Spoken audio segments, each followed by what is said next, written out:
Dr. Bindeshwari Pathak, then Professor Robert Costanza, Dr. Shailesh Nayak, and Dr. K.S. Jayachandran.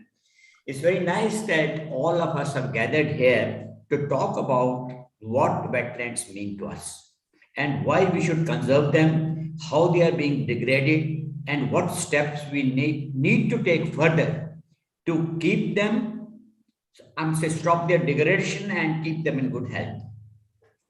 Now, I welcome you all to this virtual event on World Wetland Day, as we wanted to have it physically this time, but unfortunately, because of COVID, we could not do so. So anyway, we bear with the facts, and then this day is celebrated to mark signing of the Ramsar Convention, which was in 1971, and it was in the city of Ramsar in Iran. All of you know about it, and is a global treaty on a particular and specific ecosystem of wetlands at the global level. Now, the Ramsar site network with over 2,400 wetlands covering 250 million hectare area, slightly greater than United Kingdom, is the world's largest protected area network. So it's amazing. I mean, so you can well imagine the area. And then the India, by designating 49 wetlands to the list, has created the largest network of Ramsar sites in South Asia, and it's only next to China in terms of designating sites. So we have gone to 49 sites, which is a good number, but now the responsibility lies on all of us how to really monitor these sites, how to really conserve these sites, and what are the effective measures we need to take up. And through the guidance of all our speakers today, we would like to take this program further towards the conservation goal. Now, stepping up action on wetland conservation. Wetlands form a critical part of hydrological cycle. You know all of that. And the 2022 theme focuses on stepping up actions for wetlands conservation by investing human, financial, and political capital. That's very important. The theme recognizes the incredible role of wetlands in ensuring of water, food, and climate security. While rivers connect headwaters to the sea, it is wetlands which store water and through their merit function help provide fresh water for various human usages. Treat wastewater by trapping sediments and nutrients and even out extremities such as floods and droughts. There are a lot of ecosystem services given by wetlands for the welfare of the human beings, which is well known throughout. Wetlands are a critical part of water and carbon cycle. Changes in wetlands shall manifest into altered water and carbon cycles, because any change in the wetland will certainly affect the whole system, which is very obvious, and unless we keep it nicely, things are going to be in a very bad shape. For further, encouragement and for further conservation of these water bodies, which are critically, being degraded and which form the most important part of the life cycle of the human being. Now, 220 theme, wetlands action for people and nature is a beautiful theme taken up, because unless and until people and nature join together hands, these things cannot be possible, because we have to go together to come to the rescue of these wetlands which are being degraded. The investments of financial, human, and political capital to conserve wetlands and ensure their use wisely and sustainably. So, to do this action, we must focus on these three areas. That's valuing the full range of benefits that wetlands provide naturally, and consider their conservation and wise use as a part of nature-based solution for societal challenges such as meeting food, water, and climate security. Then, managing existing wetlands sustainably so their health is maintained now and into the future, because there's a big word of sustainability involved with these things. Unless until they are sustainable, we really cannot do the service what we want to do. And then restoring the degraded wetlands through ecosystem approaches and catchment scale interventions. These are very important issues.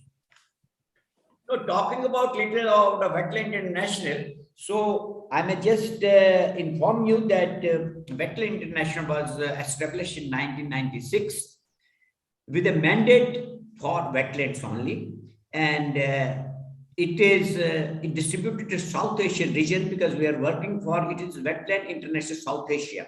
We are taking into consideration our South Asian partners also for the wetland conservation at this scale. The Wetland in South Asia works for wetland conservation in South Asia region, and in 2021 we also marked the 25th year of establishment of our office in New Delhi. So I may remind you that this is the silver jubilee year of the Wetland International, which we are, just observing all over the country. And we have just taken up a number of activities during this silver jubilee year in the form of photo competition, poster competition, slogan competition, essay competitions on different environmental themes, basically to involve youth, to involve young people from school and college, so that environmental message is clear and out. So we are just going ahead with this process. We have received a lot of registrations for these events from children, and we'll be soon assessing their work. And after that, there will be prize distribution, though virtually, but certainly we'll choose the best possible people in all these sections to celebrate this silver jubilee year this year, which is a matter of great pride for our organization.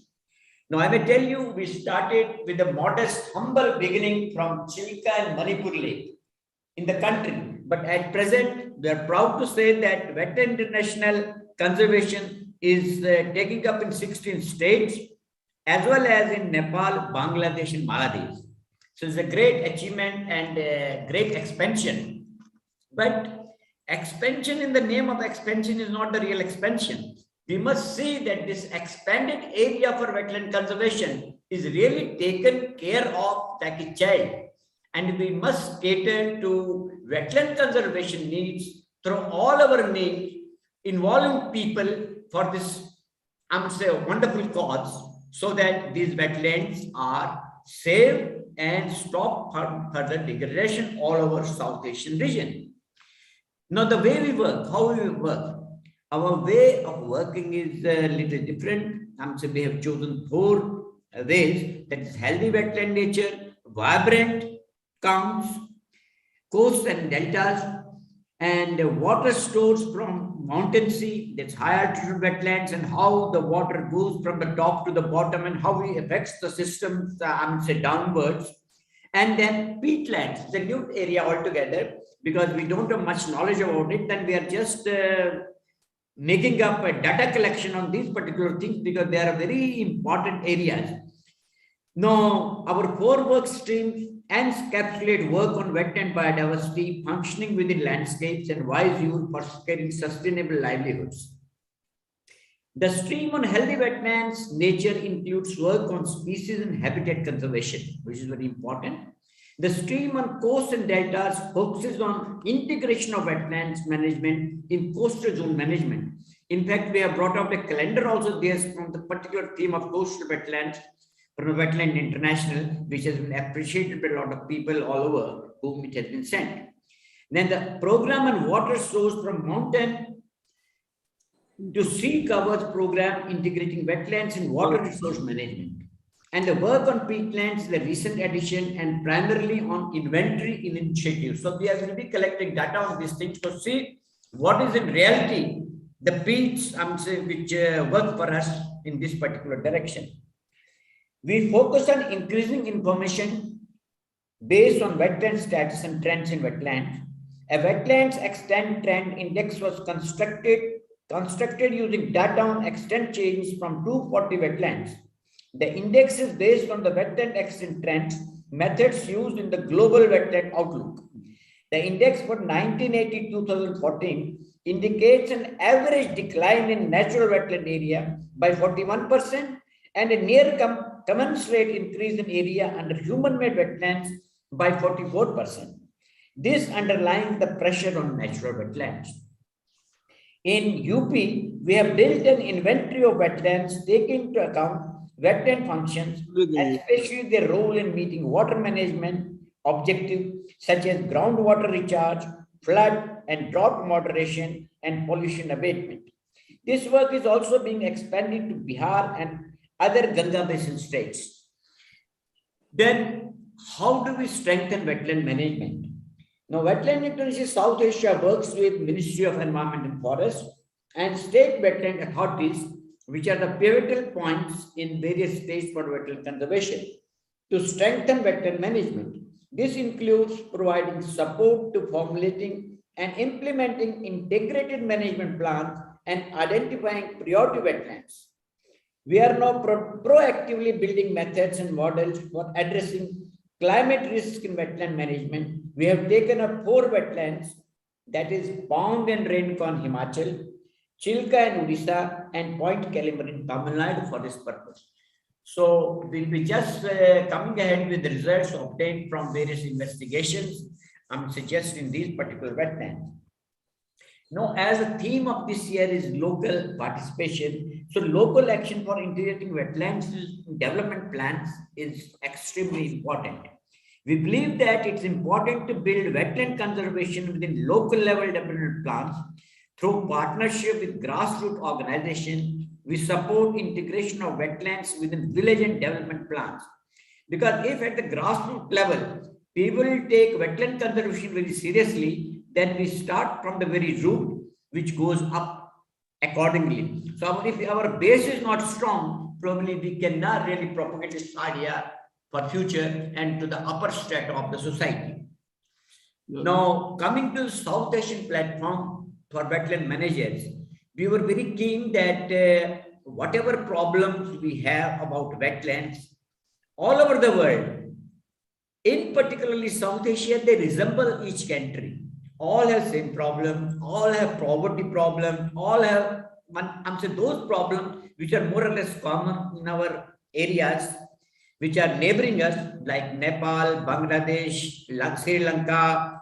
So we thought that why not have a platform where through mutual expertise of these countries, which they have gained during the time, to utilize them for wetland conservation in different parts.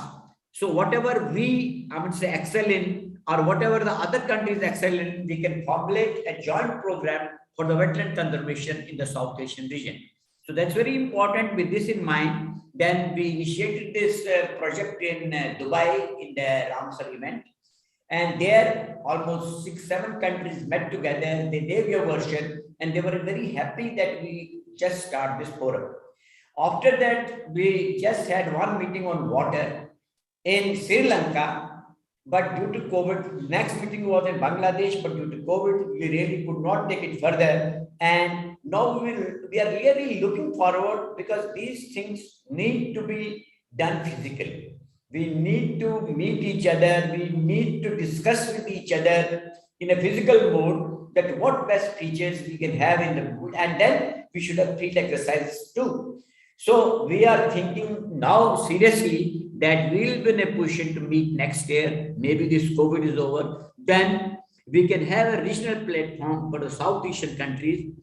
We believe that given the geographical and socio-economic homogeneities in the region, wetland managers will stand to gain from sharing lessons and experiences in wetland management, which is specific to the region. So that is the future plan for the South Asian region. Now, engagement with the conventions. This is very important because as a SEPA partner from ministry, we support meeting various commitments under Ramsar Convention. We have been constantly attending Ramsar meetings and we are giving helping hand for the Ramsar Convention, I would say, program to be just expanded to different parts of India through ministry. These include support to Ramsar site designation and management processes. We also work with Convention on Migratory Species to support effective management of wetland habitats, which are of high ornithological value. We were one of the core members of drafting team of India's National Action Plan for conservation of migratory birds and other habitats along Central Asian flyover. They have come out certain publications also in this regard, which are very useful. Now, if we come to now citizen science for wetland, the Asian waterbird census a citizen science initiative on water birds, is part of the Global International Water Bird Census, initiated in 1987. The census is the longest running citizen science program providing information on status of water birds and wetlands. We continue to coordinate the census program in India along with Bombay National History. This year, we have partnered with National Biodiversity Authority to improve the scope and coverage of census programs. So that's the main area where we have really, I would say, taken a lead.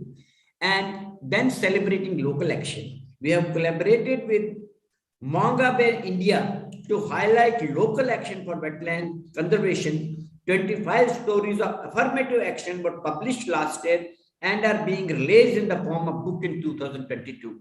We have gathered these 25 stories, and it's very likely that there can be people who do not have technical knowledge, who do not have academic base, but still they are interested and keen to work for wetland conservation in different parts of the country. So these 25 champions who work in different capacities in different parts and who have brought a wonderful change in that area, it needs to be applauded and it needs to be brought to people to spread this message that individual also can help in wetland conservation through their own deeds.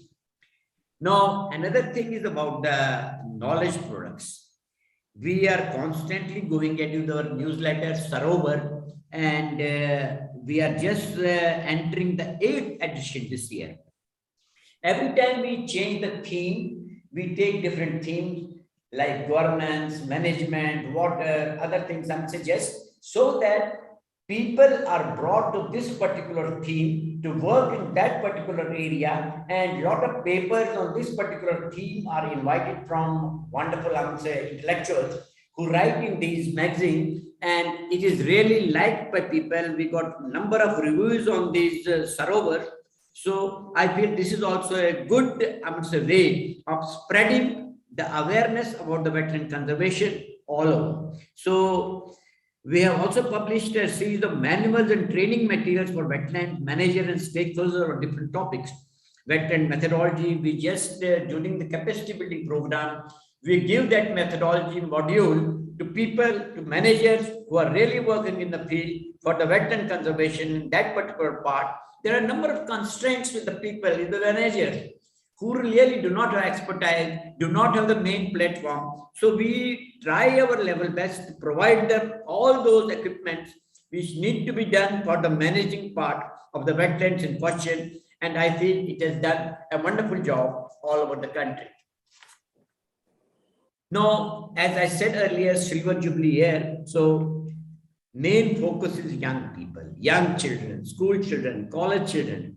So, because that is the future of India, that is the future of wetland conservation in the country. So we would like that these people are involved in such acts, and we would like to get from them what they feel about wetland, whether it is photography competition, whether it's slogan competition, whether it is essay competition, or whether it is any sort of I would say competition where they can show their knowledge, they can show their depth, they can show what vision they have for wetlands in the future. So I feel, I would say, it's a very good initiative to know what people, what children feel about wetlands, how they will like to conserve them, how they will like to people to contribute towards this particular thing. So that is probably a good thing we are just entering into, and we'll see the results now after this all competitive persons are before us.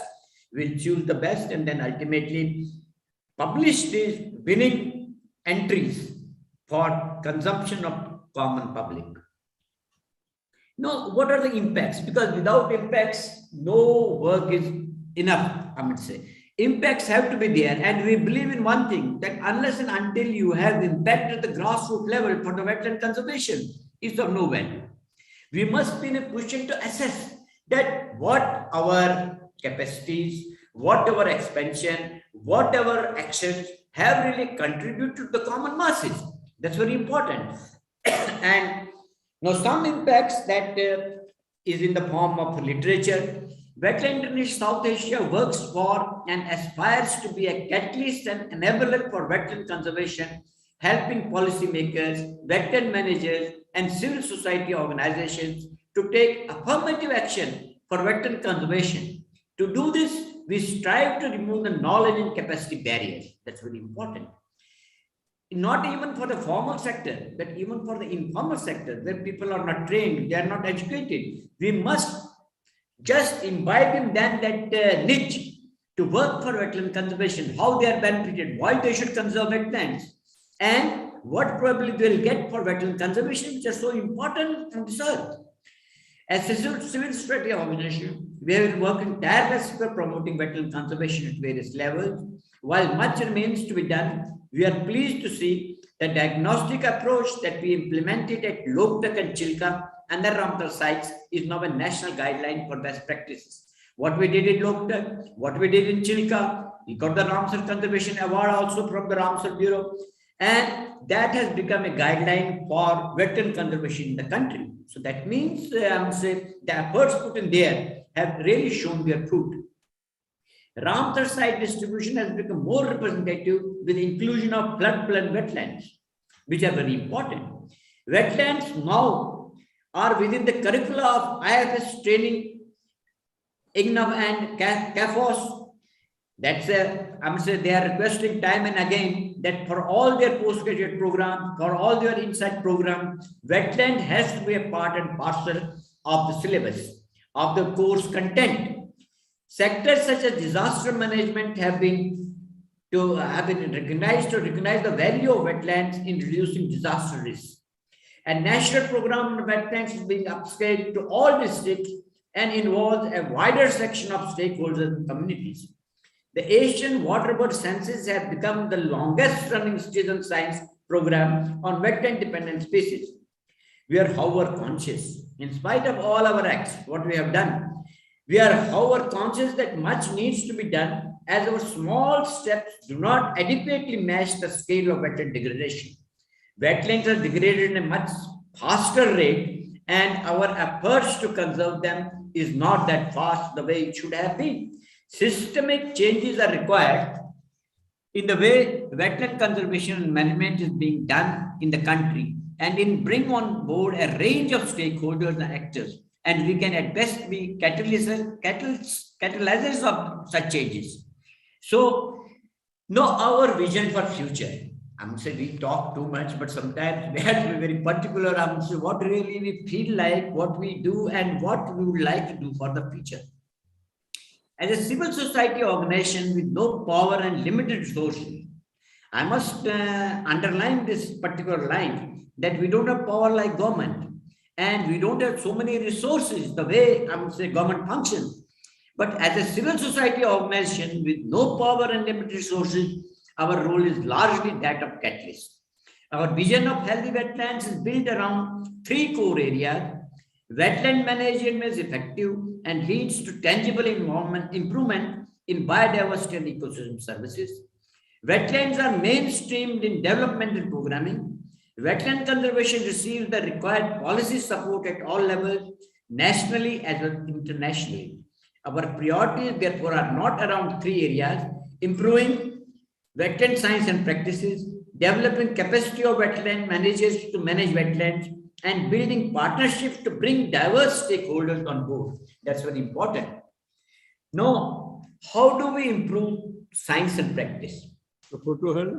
Improving information based on wetland status and plans, improving effectiveness of management planning, enhancing coverage of wetland conservation efforts, strengthening monitoring system, encouraging citizen science. Monitoring system is very important because unless and until we monitor those programs which are for the conservation of wetlands, it's of no use. So we must be very good and judicial in monitoring wetland conservation program to see what results we are getting out of our conservation efforts.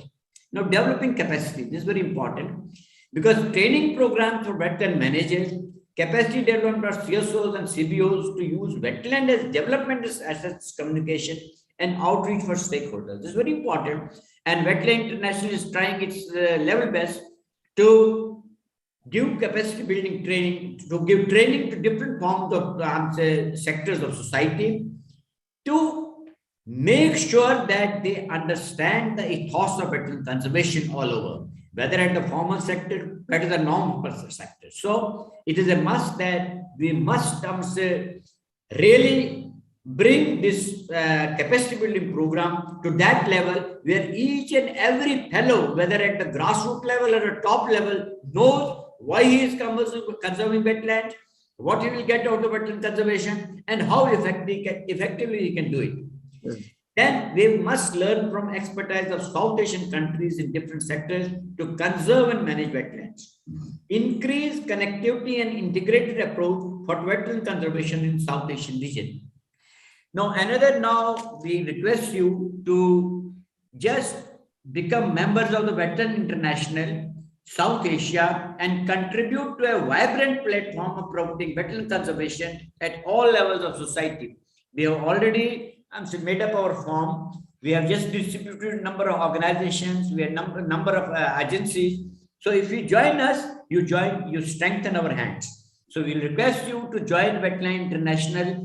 Members of the Wetland International Society, so that we can really work hard for wetland conservation all over the country. I'll request that all members who are the key speakers here, who have a lot of experience with them, they will also give us certain clues about how do we strengthen our wetland conservation all over. Thank you. Thank you, Dr. Kaul, for introducing the World Wetlands Day program and Wetlands International. We look forward to your leadership, sir. May I request you to release the newsletter, Sarovar, and World Wetlands Day poster. Thank you. Yeah.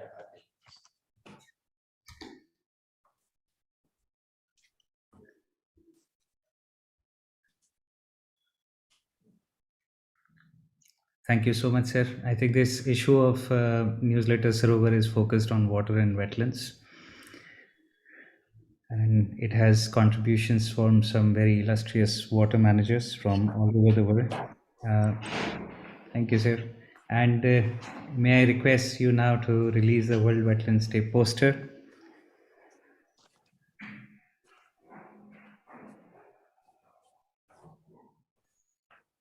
Thank you so much, sir.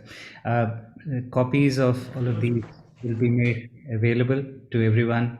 The theme is Value, Manage, Restore, and Love Wetlands. Thank you so much, sir. It is now and indeed one of my greatest honor of Wetlands International South Asia to introduce our chairperson of the day, Dr. Bindeshwar Pathak. He needs no introduction, yet I'll do a futile attempt to cover some aspects of his life. Dr. Bindeshwar Pathak is a versatile genius who has made path-breaking contributions to society without the power of post or money. He has turned the pages of India's long history of untouchability, social discrimination, and the mass practice of open defecation. Dr. Pathak is a philanthropist and he has been doing lots of charity. He loves the poor, weaker sections of society and the downtrodden from the core of his heart. In recent years, he has given new life to the long-suffering widows of India and provided clean drinking water to people in arsenic-affected areas in West Bengal. The Sulabh founder is a Renaissance man who combines in his multifaceted personality the traits of a social scientist, an engineer, an administrator, a human resources manager, a social entrepreneur, and an institution builder. He is a philosopher, writer, poet, music composer, and a singer and promoter of art and culture. For his seminal contributions, Dr. Pathak has won several national and international accolades, prominent awards being including the prestigious Padma Bhushan from Government of India, the International St. Francis Prize for Environment 92, the Stockholm Water Prize by Stockholm International Water Institute, where incidentally I was one of the, I was there at the event when you were conferred this award, sir. And the legend, the planet, the Congress founder, Joe Ecolic at UNESCO Paris. He has been selected by Time magazine as one of the heroes of the environment for the design of low-cost toilet that has helped the planet, improved sanitation for millions, and freed countless scavengers from a life of cleaning human waste. He's ranked by The Economist amongst the world's top 50 diversity figures in public life, along with former US President Barack Obama, Angelina Jolie, and Bill Gates. Sir, we are proud of your achievement. We are honored by your presence, by your august presence, and invite you to address the audience, sir. The floor is yours, Dr. Pathak. Thank you. Honorable Dr. Siddharth Kaul, Professor Robert Costanza, Dr. Shailesh Nayak, Dr. K.S. Jayachandran, Dr. Ritesh Kumar, and other dignitaries, ladies and gentlemen. I'm thankful to the organizers, to Dr. Kaul, to Dr. Ritesh Kumar for inviting me on this wetland webinar.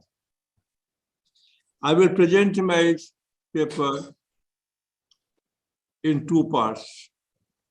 One, I will say something about the wetlands, and then I will come to the presentation of the solutions I have given to India and to the globe about sanitation, water, energy, and human rights. So to begin with, I do not have a detailed and specialized knowledge of wetlands. For me, wetlands are those areas of land which are covered by water either seasonally or around the year. During my school days, I was associated with farming, and I could see water logging in the lowlands for several months, even after the flood in River Ganga was gone. However, I would like to talk about the state of wetlands in Bihar briefly. Kabar Tal wetland in Bihar has been declared the first Ramsar site in the state. The area of the lake had been reduced to 2,032 hectares in 2012 from 6,786 hectares in 1984, according to one study. The state government has identified a core zone to protect the wetland and minimize land conflicts in the area. The National Wetland Areas of Bihar in 2010 had identified over 4,416 wetlands, with around 130 wetlands having an area of over 100 hectares. In addition, on 17,582 wetlands smaller than 2.25 hectares were also identified. Wetlands in Bihar are facing multiple pressures: overfishing, encroachments, arsenic contamination, and administrative apathy. A composite water management index report released by Niti Aayog in June this year had placed Bihar among the worst performing states in terms of water management. In 2016, the Bihar government took a significant step in the conservation of water bodies by banning the construction or reconstruction of any building within a strip of land covering 200 meters of any water body. I congratulate Dr. Siddharth Kaul and his team for putting in their efforts relentlessly to develop the wetlands of South Asia in general and in India in particular. It is the duty of both individuals and societies to play their constructive role in checking the loss and degradation of wetlands in larger interest of human societies. Let us be positive and play our role in conserving and developing the wetlands in whatever way one can. I will also try from now to do something to help and to cherish the ideas of Dr. Siddharth Kaul in this wetland area. Earlier I was not doing, but certainly I will do also. Now, I want to come to the subjects: sanitation, water, energy, health, and human rights. These are the core subjects on which I have been working last more than 50 years. I have given the conclusive solution to the problems of sanitation, not in India, not in the country India, but globally. India had problems of defecation in the open and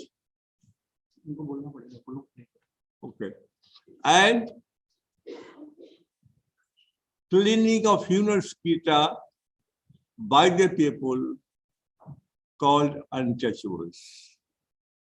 Both the problems were so difficult that Mahatma Gandhi himself said, I want sanitation first and independence later on. He also said, I want to be born, I don't want to be born. But if it happens, I would like to be born in the family of untouchables to rescue them from this subhuman occupation. Now you can imagine that he wanted to not to be born, but it happens in the untouchable family. So these two problems were so difficult for this country. It has been coming from, cannot say exactly, but maybe 4,000, 5,000 years before. The problem was coming. Europe himself was facing this problem. And what they used to do, they used to defecate in a bucket, kept in the house. And in the morning, the ladies used to throw human excreta on road. And the whole road is littered. And therefore, you will wanted to know from me that high heels was developed to walk on the roads because it was difficult because of human excreta. Now, men do not wear now, only women wear this high heels. So Europe also was facing the same problem. It was not India alone. So what happened? That The doctors of London, they said 10,000 people is to die every year because of cholera. So doctors said, unless you find out solution to the problems of the human mosquito, we cannot control the cholera. And so in 1837, 1832, you can say, they started laying down sewer on large scale in London. And finally, in 1857, it commissioned the sewer system. Before that, in 1596, John Harrington invented the septic tank. So the British, when they are ruling this country, so they brought this sewer system in India, and they introduced this in 1870, and for the first time in Calcutta, now they say Kolkata. And you will wonder to know that till now, only 700 towns have the partial sewer system. In Delhi, 69% is being treated, and 31% is discharged without being treated in Jamuna River. So this was a big problem. Now time is very short. So therefore, I won't like to go in detail. So what I did, I am a person that always I want to find out the solution of the problems. Already talking a problem will not help you. So this is very important that I gave the concept. I invented the concept of the decentralized treatment of human waste from centralized one. It is called the paradigm shift. So this is very important that I invented the technology. Before that, I certainly, I would like to tell you about three things. About Gandhi, Gandhi said 1 ounce of action is more important than tons of knowledge. Then John F. Kennedy said, not ask what the country has done for you, you ask what you have done for the country. So this is important. And the one Japanese philosopher, he said the single mind of individual can create a revolution. So that I now come on this subject that I invented many technologies. Because India, people used to defecate in the open. So the entire country was stinking. And because of the killing night file by the untouchables, they used to be humiliated, hated by the people. This was a very unhealthy practice in India. And children used to die because of diarrhea and dehydration. No school had a toilet. In public places, there was no public toilet. If you go to a station, bus stop, religious, tourist places, you will find no conveniences. And therefore, the foreigners generally used to hesitate to come to India because of lack of public toilets. So what I did, the first thing I did, they invented the technology. This is a system of untouchables cleaning and carrying mosquito on their head. And then I invented this technology. You just see, I myself clean toilets on my head. I went house to house, clean the toilets to see how the untouchable suffer, feel humiliated when they clean their soil and people call them untouchables. So the time is very short. So I would like just to tell you, just see how I was cleaning the soil. Go ahead. And this is a sewage system, I told you. This is the discovery. This is my discovery and inventions. So, yes. Now this is the toilet, household toilet, and two pits. One is at a time, others to stand by. And the first one, because manure in 2 years, you can use as a fertilizer. Then just see the fertilizer. I can smell for you. Just see the toilet on the roof or rooftop, and then in the ground, the same house. There is no gas pipe, there is no smell. Just see the toilets in Louisiana, Punjab. So that is very important. Then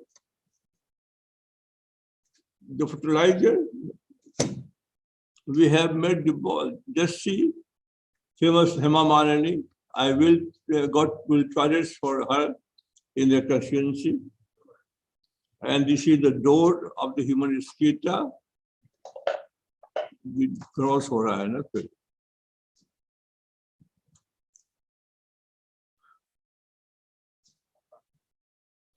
Now this is also individual toilet. So यहाँ से नहीं हो सकता है क्या? नहीं.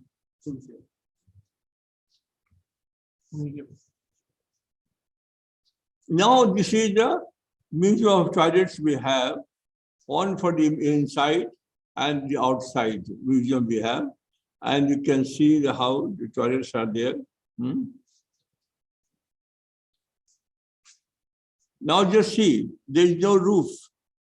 Only for them, those who say, no, we want to go in, don't want to go inside the toilet.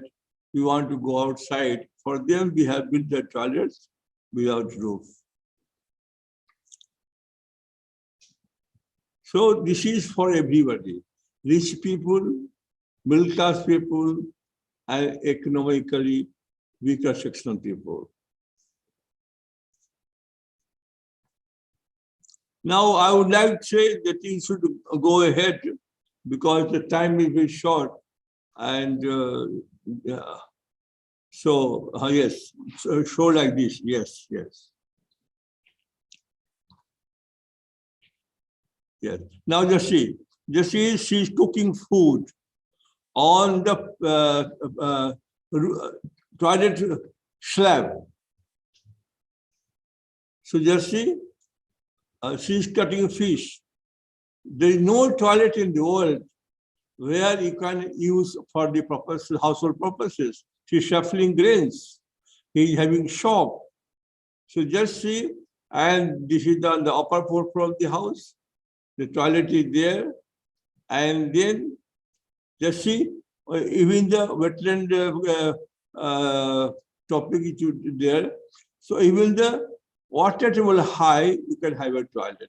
Just see how the human skata is being prevented inside the top. This is the fertilizer coming from here. It has nitrogen, phosphorus, potassium, and the high yield fruits. And then this, the former Chief Justice of India, he is looking for the door made of this. He is an actor. Akshay Kumar, he came to our campus. Then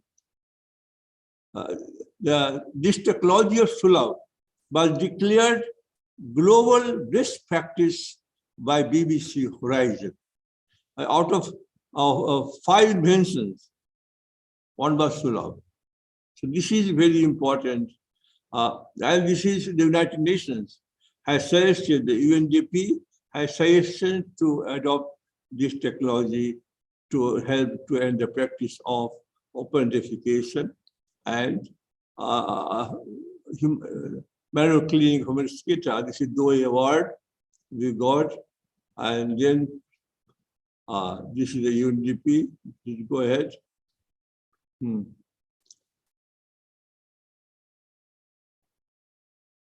Yes, you should go ahead. Now, this is the award we got. This is Stockholm Water Prize. We got from Sweden in 2009. He's the Prince of Sweden. So we have toilets. We have built toilets in schools. Many schools we have built toilets. These are the schools. Please go ahead. This is a public toilet. Now this is a first clear state. You just can go back. This is the first public toilet I built in Patna. In 1878, an act was passed to maintain public toilet. It could not work. After 96 years, I got constructed the public toilets with bathroom, urinals, wash machine, hand wash facilities, soap powder, and duty round the clock. And this is a success. So this is very important. If you build a toilet, a public toilet, there must be somebody to look after. Otherwise, it will go away. Please go ahead. And this is the biggest public toilet in the world. At present, 200,000 people, I mean 2 lakh people, they're using toilet every day. Bathroom, every facility is there, babysitting, also the medicine, the first aid medicine, all they are available in this complex. So next year, it will complete, and 400,000 people, I mean 4 lakh people will use daily. This is the synergy with the biogas plant. And this biogas plant we got constructed in Kabul, Afghanistan in 2007. And these work very well when temperature went down to minus 30 degrees Celsius. This is very important. And the water discharge from the public toilet, okay, go ahead. This is, go ahead. This is in Mathura. This is the second best this is the for children. This is for children. We have in the toilet. Now we have let's go back. We have air-conditioned toilet also.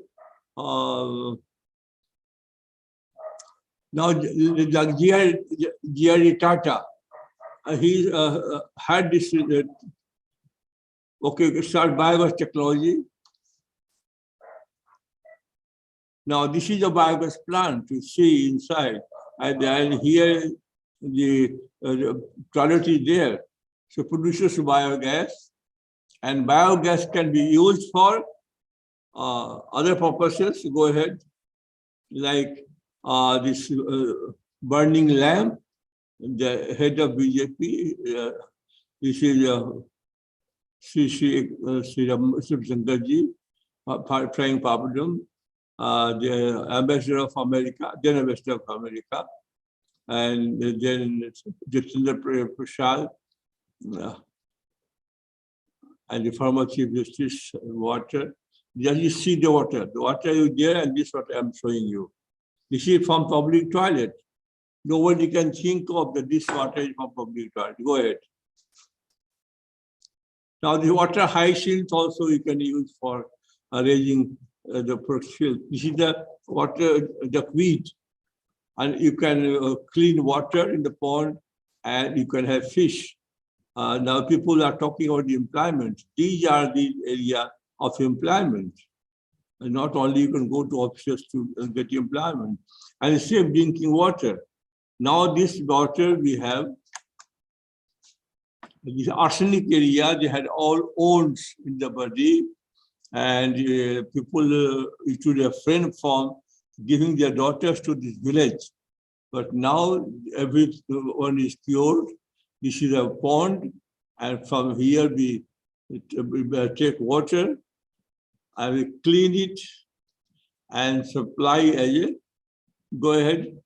So we supply the drinking purposes. So this is carry water in jar. Now people drink it, and yeah, treated to UV filter and membrane technology. So this is water. You can just go ahead. This is the well, and then we have a museum of toilets. This is the only one in the world. We will have a weird museum.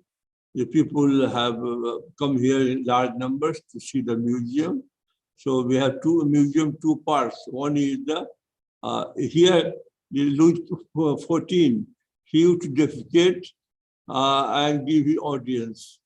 So he is courtier suggested, sir, you can defecate in the privacy and you can give audience while having food, but he did not agree. So like this type of share there. Go ahead. This is very important. You can just stay for 1 minute.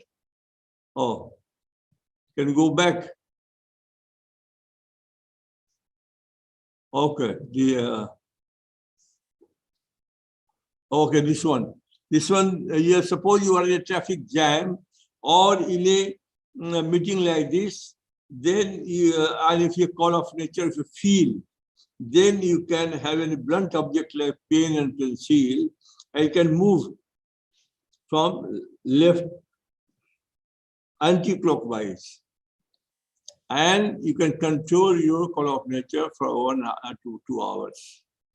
I practiced it when I feel. So you can also do this. Is very, very important for everybody of the world. That whenever you're in a meeting or a traffic jam, you just have a pencil or pen and a blunt object. You can just press anti-clockwise, but be careful, not clockwise. Go ahead, please. Now this is John Harrington, I told you already, and this is a toilet for manager, toilet for employees. The elephants in Thailand, they are being trained to go to the toilet, and then this is the, please go ahead, yeah. Now just see that lady, she was cleaning night soil, just she said herself 2003 as untouchable.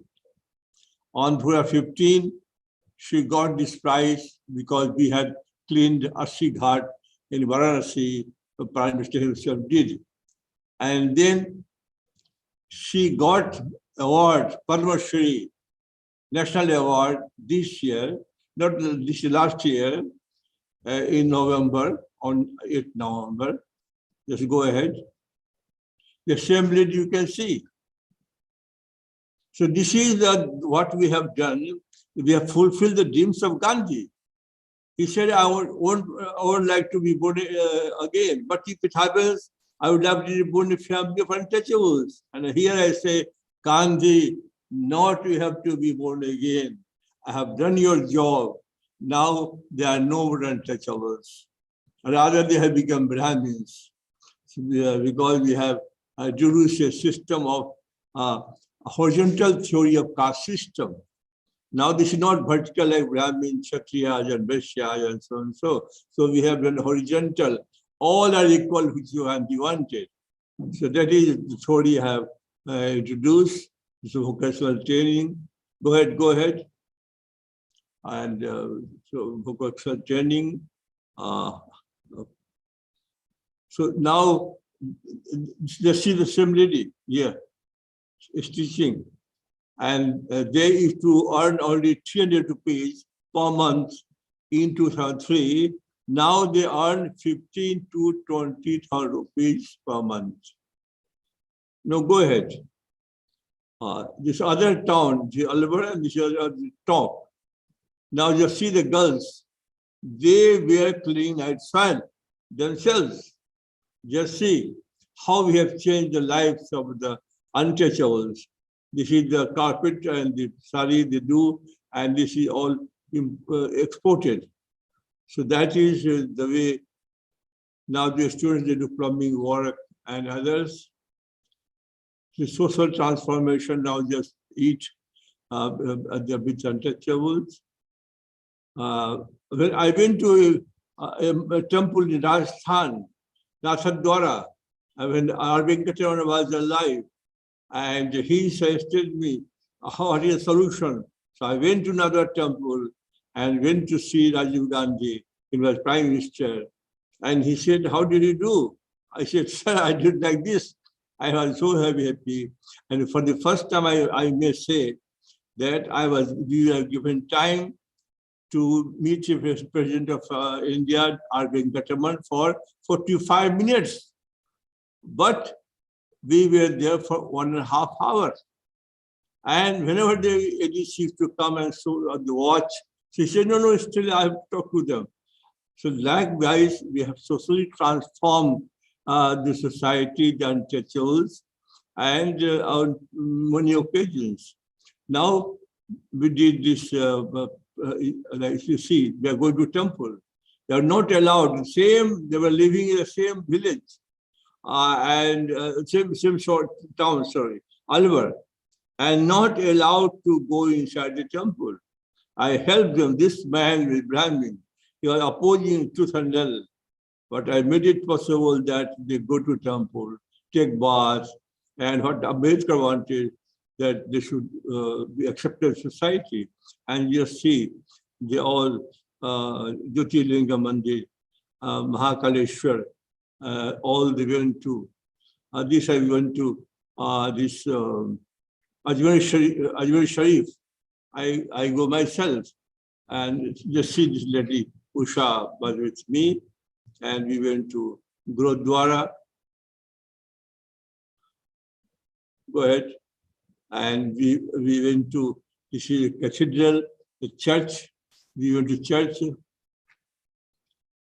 We took baths in the Ganges, the River Varanasi, and the Kumbh Mela. Also, we went to Kumbh Mela. Go ahead. And then with Jain, you see how they use Brahmins and untouchables, just defense minister. At that time, he was a home minister, and that he came and he had food with them. And one lady, Usha, you see, she's putting Rasulullah in the mouth of Rajnath Singh, defense minister now. So now how I have made them possible to accept them.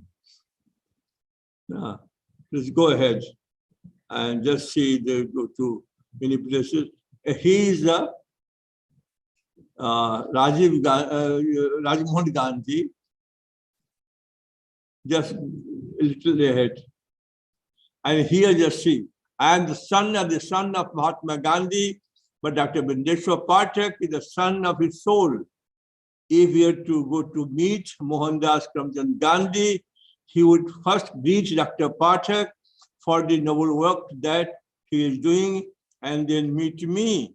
Dr. Pathak has restored human rights and dignity to people engaged in the manual cleaning of mosquito, which they carried as head load. Who is this man? He is the grandson of Mahatma Gandhi, Professor Rajmohan Gandhi. And that former president of India, Pratibha Patil, crowned her also to that lady you have seen in the photo. And they met Sonia Gandhi ji, then they met this Veera Kumar, the president of Greece. They walked on the ramp in the inside the UN building. And that was the thing that just so confident. And they walked on the ramp. And just see the went and freedom at last. We are no more untouchables. So that is very important that you can go ahead. And this Prince of Orange, now he is king of Netherlands, and he gave the audience. And Usha again here with others. We went to South Africa in the Felix Ashram of Gandhi. You can just little go back. Little, yes. Now this is the Felix Ashram. One must not have gone there, but this is the Felix Ashram of Gandhi. This is the Felix Ashram of Gandhi. You can see yourself. And we went there, and she said to Apu, because of you now we are free. Go ahead. Then they went to the Eiffel Tower in France, they went, and now they have become Brahmin. This is a real story that if we give too much time just to see here, that now we have made it possible, a horizontal caste system, that you can, when you can choose your religion yourself, why not you can choose your caste? So they have chosen their caste as a Brahmin, and that is the thing, that is the beauty of this, that now they are no more untouchables, and now they recite slokas and they do puja. They met just see Usha again, Prime Minister of India, Honorable Narendra Modi ji. Now we have also done something for the public school. You can go ahead, please. The time is short, so you can go ahead. You can go ahead, please. You can go ahead. It's a training center we have already. You can go ahead.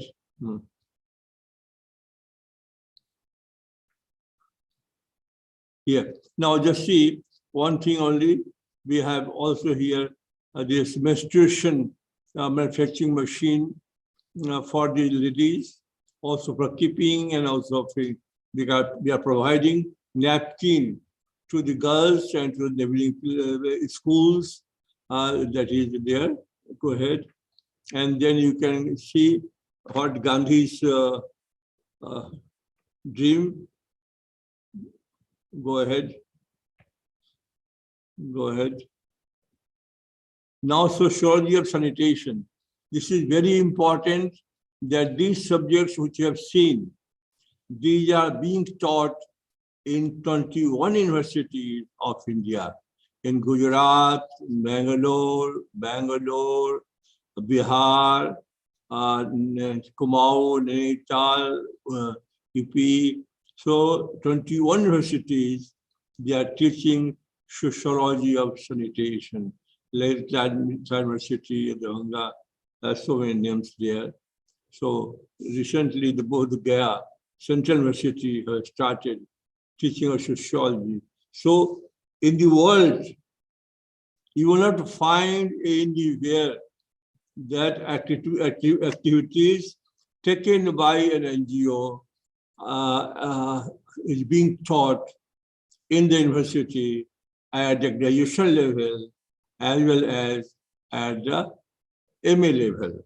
So for the first time, they have accepted, people have, the universities have accepted, and now they can get, sorry, can go back. One more. Now you can see that sociology of sanitation. Now those who will study this sociology of sanitation, action sociology, they will not remain unemployed. They can start, if they get jobs, all right, or they can start their own work. And I was in search of a job, became a school teacher, did a small jobs, and finally I joined Bihar Gandhi Century Committee, and there I was asked to find out the solution of the problems. and I went and lived in the colony of untouchables. I have left my story of the childhood because it would take a lot of time. So the only thing I would say that I was married then and I was living in the untouchables colony. I went to my in-law's house, and the moment I reached, instead of welcoming me, my father-in-law started shouting on me. That, what are you doing? Living with untouchables, doing our toilets. People are asking me what the son-in-law is doing. What should I tell them? That you live with the scavengers, untouchables, and so on and so forth. Had not been Brahmins, we would have married my daughter to somebody else. In Bihar, it is not a tradition to speak loudly with or raise voice with the elders. So very slowly I said to him that, look, I have started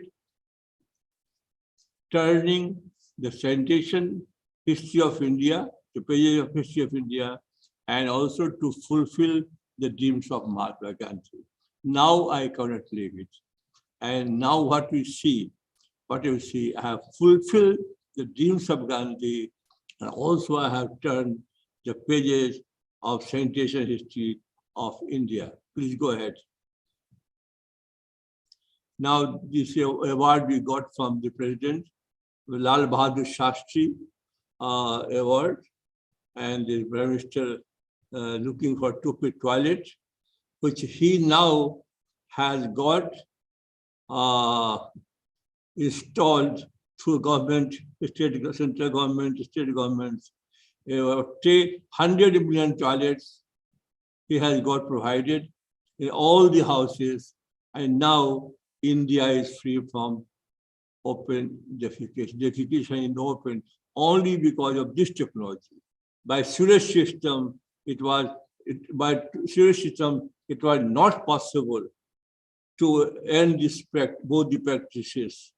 And the Prime Minister himself started cleaning the dirt himself on about 2nd October. And this I told you before. Prime Minister started cleaning the mud deposited maybe 60 years before or something, and we followed him. We spent a lot of money, 40 million rupees, and we cleaned the ghat, which you see yourself so clean. Now just see the same ghat you see. The Prime Minister, so we got cleaned this ghat. Please go ahead. And he went to see the progress of the work. And in Swachhta Hi Seva, we are following in the Gandhi, we are following in the Prime Minister. And this is now we are going to close with this introduction. The Supreme Court of India, through NALSA, National Legal Service Authorities, requested Sulabh is doing charity work. Can you feed women of widows of Vrindavan? And we took up this cause. Now time is short, so next time if you give time, I can come to you. That not only we have giving food to them, we have education, vocational training, the health services, everything. And finally, we have asked them. When I met them, everybody used to say, "Oh, I want to die. I want to die." But now if you go and meet them, they say, "I want to live." And the most important, you see, that untouchables, the widows cannot touch colors, which you know. But now they play holy. Can you imagine? So we have changed the lives of the untouchables and of the widows of India and the millions and millions Indians who used to go outside for defecation. Now the women go to toilet with safety and dignity. Girls go to schools, and these technologies we have seen. Now he's the former president of India. Now he's no more. So now what we can see. This is for the widows I did, cremation ghat. And so the videos of Uttarakhand, they got washed away in Kedarnath temple. And so all of we are helping them, and now we have settled them because they were like Vrindavan, same training computer, we have rehabilitated them now. So that way, the videos of Vrindavan, videos of, now just see, they are walking on the ramp. Can you believe? One day, a time will come that they will have lipstick on their lips. Nobody can think of about playing holy and about putting lips, putting color on the lips and walk on the ramp in Delhi, is Mavlankar Hall. Nobody can think of this. See it. Both are the videos. So what is important is that I have transformed the change, now the ambassador of America, just to go a little, the ambassador of America, actually once, he went to us twice in 1983, and he said, okay, so much so we are doing, why not take our help, our help? The different story. So that way, he went to us, go ahead, and all three ambassadors, the Prime Minister of Sweden, he came to visit us, go ahead. Timothy Romer, he was the ambassador of America. Can you go back a little? Timothy Romer, he was ambassador of America. And then, this is Timothy Romer from America. This is the Princess of Belgium, came to our campus. And then you see, she is the Royal Highness Princess Mahachakri Sridham. Now, when became she military minister, defense minister, then she first she came with other uniform, and this time she came with the military people. And what she is telling, any person from Thailand coming to Delhi, India, she says that we have to go to Sula, see and come and report to me.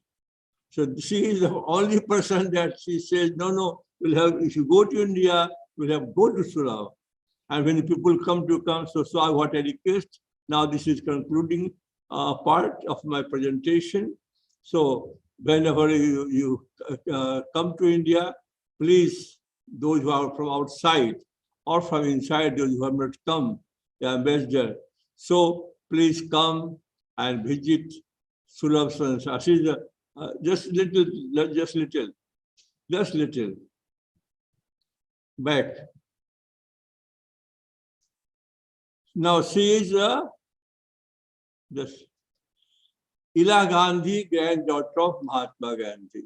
So two persons, one grandson and one granddaughter, both are witnesses. We have put up Sulabh toilet in the Gandhi Phoenix Shasam last year. And both are witnesses, the grandson and granddaughter of Gandhi, to be witness and to tell India, to tell the world that please follow Sulabh. What is Sulabh? Now we solve the problems of the people. God has helped you to help someone. I have given money for marriages, for education, and for the treatment of the people also. I just want to tell out of many, two stories only, not a story, just to mention that by my help, two students went to America, and one is manufacturing right now that battery system car in Delhi and earning a lot of money. He is now a multimillionaire. And one, that daughter, untouchable, suffering from this brain tumor. And people they came to me, oh, she will die. Don't help her. A doctor said only 10%. I said, okay, what do you say? 10%. Yes, then try.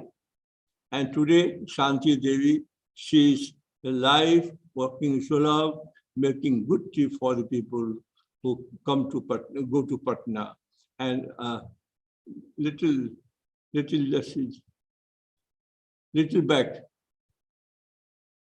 One more.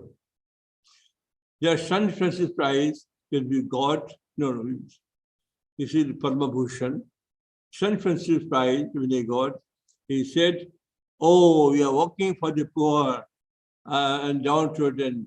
Please continue, please continue. It was his blessing to me. So this is now, I think I did, then this is from the Habitat Award, the Times of India magazine, children also me.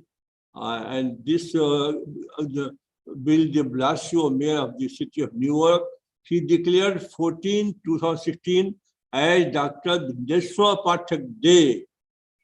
Never happened that anybody got this respect from the mayor of the Newark.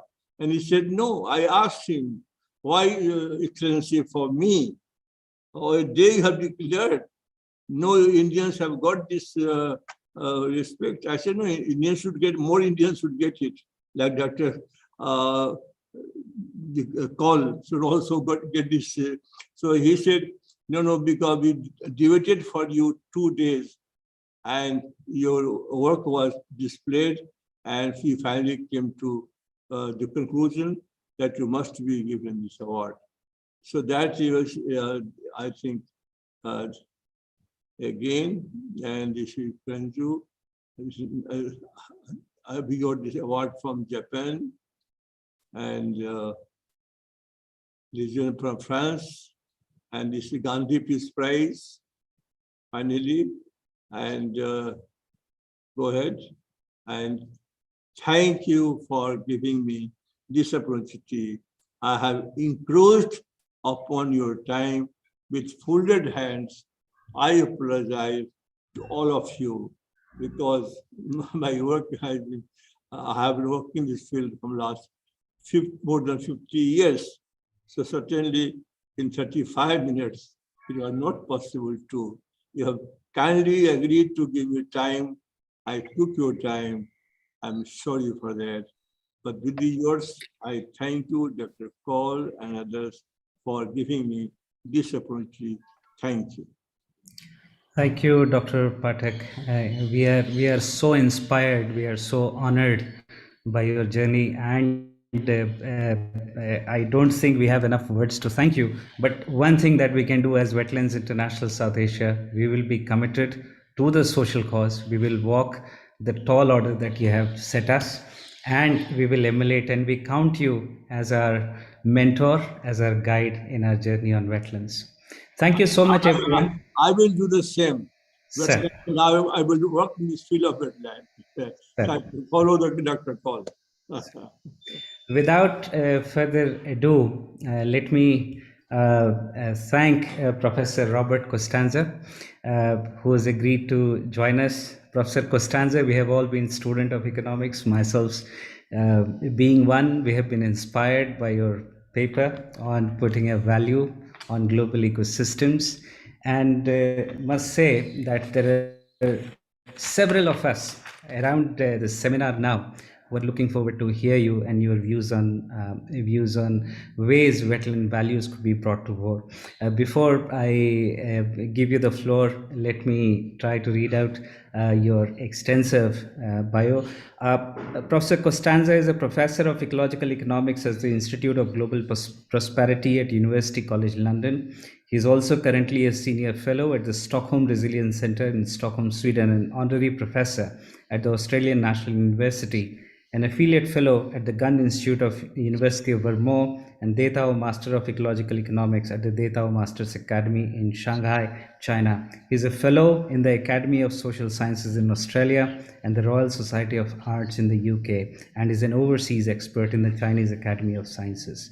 Professor Costanza's transdisciplinary research integrates the study of humans and the rest of nature to address research, policy, and management issues at multiple time and spatial scales, from small watersheds to the global systems, and his specialities being transdisciplinary integration, systems ecology, ecological economics, ecosystem services, landscape ecology, integrated social economic modeling, ecological design, energy analysis, and institutions. A co-founder and past president of International Society for Ecological Economics and founding chief editor of Society's journal Ecological Economics, currently serves on editorial boards of 10 other international academic journals. Professor Costanza, the floor is all yours. Thank you. Thank you very much, Ratish, for that nice introduction. I'm going to go directly to sharing my screen, if that's okay. Let's see if this works.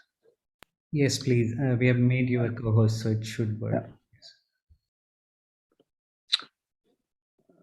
Yeah. Okay. What are you seeing now? Hopefully you're seeing the first slide. Wait, there we go. I may need to swap displays. Are you seeing the full screen or are you seeing the presenter screen? This is a full screen. Full screen. Okay, perfect. Okay, then. So, recognizing and integrating wetland values in development planning was the topic for discussion today. And I wanted to just start by pointing out that we live in a whole new geologic epoch that you may have heard of, the Anthropocene, just to recognize the magnitude of the impact of humans on our ecological life support system. So we currently live in a full world full of humans and their artifacts, which is a fairly new development. The implications are that business as usual is no longer an option. If we hope to create a sustainable and desirable Anthropocene, we need to think and act quite differently. And I think the time is really now to build a new economy that's based on the goal of sustainable well-being of humans and the rest of nature, of the whole system, and recognize that we live in this complex interdependent system of humans and the rest of nature. So to do this, to create this sustainable and desirable future, I think requires these three integrated elements of having an adequate vision, first of all, of how the world is. So our scientific understanding of the world. And I think that's rapidly improving as we understand both the global life support system, but also as we better understand human psychology and what actually does contribute to human well-being. But we also need a vision of how we would like the world to be. What are our goals for the future? That has to be balanced with the appropriate tools and analytical techniques, including in particular systems thinking and modeling. So we have to think of this whole system as an integrated whole, and implementation strategies that will have to include, I think, some new kinds of institutions that really recognize the value of our common assets, our community assets. So on the scientific front, we now know that the world is a complex, nonlinear, adaptive system. There are thresholds, there are tipping points, there are surprises. This is just from a paper by Tim Lenton and others recently, looking at some of the potential tipping points in the climate system. The melting of the ice sheets are probably the most well known, but there's several other potential tipping points. The Amazon rainforest, the Indian monsoon changing, the operation of the Gulf Stream, etc. So we have to recognize the complexity of the underlying natural system that we live in. And we have to recognize that there are fundamental ecological constraints, planetary boundaries, as they've been called. The most obvious of those these days is climate change, and we're probably well outside the safe operating space in terms of the climate system that has allowed civilization to be created and to flourish over the last several centuries. But also biodiversity loss, the nitrogen cycle, and several other planetary boundaries are rapidly being approached. water use, land use change, etc. So at the same time, we have to recognize that we have to create the elements of well-being and quality of life, within those planetary boundaries. So we have to stay in what Kate Rayworth has called the donut, the safe and just operating space. How do we create that? I think that's a whole different approach to development than what has guided policy in recent times. So it's about much more than simply maximizing GDP and consumption. And I think the UN Sustainable Development Goals are an important step in the process of recognizing, the complexity of the kind of world that we want to create, that we all want to create. That includes no poverty, no hunger, good health, reduced inequalities, etc. But in particular, rapid action on climate change and conserving life below water and on land. So our terrestrial and marine resources, our natural capital assets, and our social capital assets, I think are being increasingly recognized as important to a sustainable and desirable future. We also have to recognize that these 17 goals are not independent.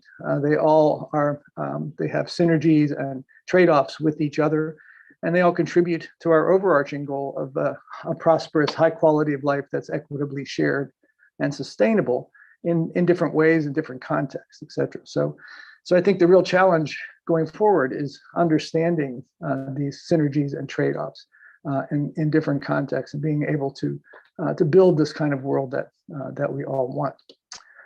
Ecosystem services, the benefits that people derive from functioning ecosystems, I think are an extremely important contributor to that sustainable well-being. This is from the Millennium Ecosystem Assessment from back in 2005, which categorized these services into these 4 basic groups: provisioning, regulating, cultural, and supporting services, and all of their various contributions to the different constituents of human well-being. One thing they left out of this diagram was the interaction with the other types of capital assets that are also important in supporting human well-being. So maybe a more comprehensive diagram would look something like this, where we recognize that our natural capital in combination with interaction with our built capital, our human capital, individual people, and our social capital, all of our interactions, all of our cultures, our norms, our governments, our institutions, all of those things, all of those assets are required in some sort of in some complex interaction to produce sustainable well-being. And ecosystem services are the relative contribution of natural capital to that process. They don't produce sustainable well-being on their own. They require this complex interaction. So it's a inherently transdisciplinary kind of study to understand ecosystem services and to understand sustainable well-being as well. There's no one discipline that really can claim dominance over that. In terms of the ecosystem services part, there's growing international interest in this. You probably heard of the Intergovernmental Science Policy Platform on Biodiversity and Ecosystem Services, or IPBEST, which is an IPCC type of organization devoted to ecosystem services and biodiversity, and they're producing regular assessments and reports in an ongoing way, like the IPCC is doing. You may have also heard of the Ecosystem Services Partnership, which is a global organization of all the individuals and groups working on this topic. So if you want to learn more about that, check out this organization. They have regular international and national meetings. The academic interest in ecosystem services has been growing exponentially. This is a plot from Scopus about a year ago now anyway, but so there are now more than, I guess, 5,000 articles per year published on this topic of ecosystem services and captured in Scopus, and probably up to 40,000 overall. Of those, about a little less than 10% are on the topic of wetlands and ecosystem services. So wetlands, I think, have always been a key topic in the study of ecosystem services and a very important ecosystem in that regard. The most highly cited of these articles is this one that we published back in 1997, so 25 years ago now. where we synthesized all of the information available at the time and came up with an estimate of around $33 trillion a year as the total contribution of 17 different ecosystem services across 16 different biomes on the planet. Definitely a conservative underestimate, but at the same time, significantly larger than global GDP at the time. So, if we continue to ignore the value of ecosystem services, we're leaving out most of the, or a big chunk of what contributes to sustainable human well-being. One thing we didn't control was what they put on the cover of the magazine. They said pricing the planet. We didn't really mean pricing in the same sense of looking at supply and demand and market interactions. We meant valuing the planet, recognizing that price and value are not always the same thing, and that most of the things that contribute in this way to well-being are outside the market. They're not exchanged in that way, and they shouldn't be, but they do nevertheless contribute in a way that we can estimate in units that are similar to things that are traded in markets. So there's a range of uses for this valuation of ecosystem services, including just raising awareness and interest, but also revising national income and well-being accounts. So how do we change GDP and other kinds of measures to incorporate the value of the contribution of ecosystem services? Specific policy analyses, land use planning. How do we design landscapes that really maximize the value to people, their contribution to well-being? So we have to take into account the contributions from our natural ecosystems. This idea of payment for ecosystem services, we can reward people or charge them if they damage these services and reward them if they enhance them. And there's several, literally hundreds of these kinds of schemes around the planet these days. Full cost accounting, we have to recognize that the market, because of the size of these external costs toward ecosystems, the market is not telling us the truth about the value, the price of anything that we buy. So how do we bring those things into the pricing mechanism and give a more appropriate value? And finally, this idea of common asset trust. How do we manage these ecosystems as common assets, not as private assets? And I'll talk more about that at the end. There are a couple of mistaken identities about ecosystem services and valuation I think we should bring out. First of all, recognizing that economics is not about the market. The market is one institution for allocating resources, but economics should really be about how do we manage the planet in order to provide sustainable well-being. So it goes much beyond the market. And as we're showing, the natural and social capital assets are extremely significant and need to be included in a real economics and in ecological economics. That valuation is not the same thing as privatization or commodification or trading. As I said, price and value are not always the same thing, but we do need to do valuation. And expressing these values in monetary units is just one way of communicating them. It's not the same thing as using market or exchange values to estimate them. And the final point is we can't avoid valuation. Whenever we make decisions about ecosystems, we are implicitly valuing them or weighting them. We're saying which is more important, a development or a wetland. So the valuations can be made more explicit and can guide the development rather than being only used in hindsight. There's a range of techniques for how to value these ecosystem services. There's no one right way, but there is a wrong way, and I think that is to not do it at all. And I won't go through this whole list, and I'm just going to give an example in a bit about avoided costs, which I think is a fairly straightforward way of thinking about it. What are the costs that would have been occurred if we didn't have these natural capital assets? But there's a whole range of other valuation techniques, including some of the newer ones, which are how do you bring groups into the valuation process? Most of these prior techniques looked at individuals and surveying individuals in some way, or looking at those sorts of things. But if we're talking about community assets, we should really bring the community on board. And how do we do group valuation? How do we do marginal product estimation? How do we look at how these systems function in a more dynamic modeling way? So you could think of it in this way, that there are these three goals or bases for the valuation. Economic efficiency, a lot of the conventional economic approaches are toward that goal based on individual preferences, something approximating people's individual willingness to pay. But fairness is also an important goal toward sustainable well-being. So there you'd have to look at community preferences, you'd have to have some techniques for deliberation, et cetera, and bring those people together. And finally, the sustainability goal, in which case you really need to look at the whole system, and the only way to get at that is really with some sophisticated kinds of modeling that can say, well, is this system going to last into the future? How do we understand that? So I think there's a lot of work still to do in doing a better job of valuing these systems. And as I said, there's a lot of ongoing research along these lines. This is an interesting survey that was done that asked a group of marine managers what they thought the importance of valuation was of this range of potential ecosystem services.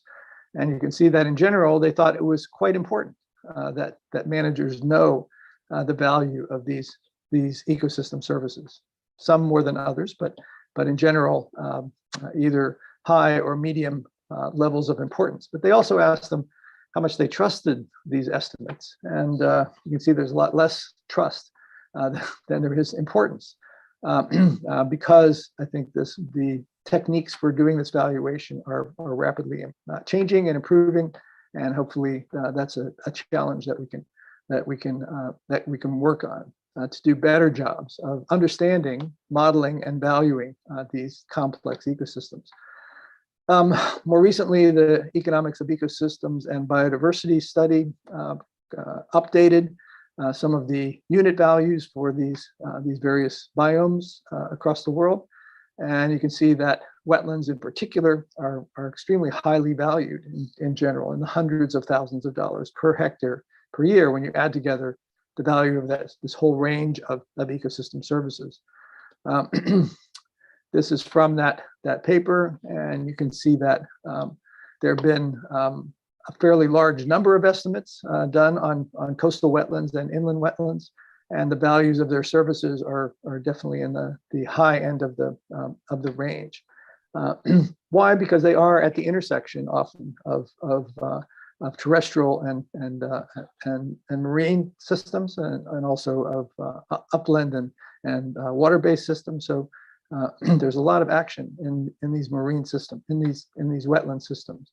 There's a new ecosystem services valuation database that is available online that has updated and is continually updating some of these values, and is a place to go if you want to look in more detail at where these numbers came from.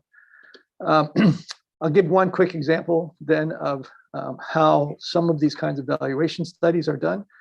So this is an example of avoided costs. What's the value of coastal wetlands for storm protection, which is again just one of 17 different services that these coastal wetlands are providing. This is a track of Hurricane Katrina back in 2005. We know that New Orleans and the Mississippi Delta was losing wetlands at a fantastic rate over time since 1839 up to about 2020, largely due to the leveeing of the Mississippi River. So most of the sediments that were building this deltaic plain are now going off the edge of the continental shelf. Oil and gas dredging, canal building and dredging activities were changing the hydrology in these coastal wetlands. So they've lost a lot of wetlands over time in that particular area. And the result of that was larger storm damages. This is a picture of the storm surge from Hurricane Katrina back in 2005. So this is a recent paper that just came out at the end of last year, where we estimated the global value of coastal wetlands for storm protection. And we did that by looking at the impacts of storms and the impacts of coastal wetlands in terms of moderating those storms, in terms of moderating storm surge and moderating wind and preventing damages. So we had some significant new databases that we could deal with. There's data for each year from 1900 to 2020 on the tracks of all hurricanes globally. This is just for the year 2003, but you have the same sort of data for each year. So we know where the storms went. We know how big they were. We can track with GIS data the area of wetlands, in the swath of the storm. We can look at how much infrastructure was in the swath. In this case, we got that from nighttime satellite imagery. And then we can create a statistical relationship between those variables and be able to predict what's the change in damage, basically, that would occur with a change in wetland area, accounting for all of these other variables that also affect the level of damage. So we did that globally. I won't get into the details, but you can take a look at this paper if you're interested in how that was done. And we were able to then estimate for every square kilometer across the globe the value of what the avoided damages and the value of these wetlands for storm protection globally, and that added up to about $450 billion a year. So if these wetlands weren't there, those damages would be that much higher in the current year.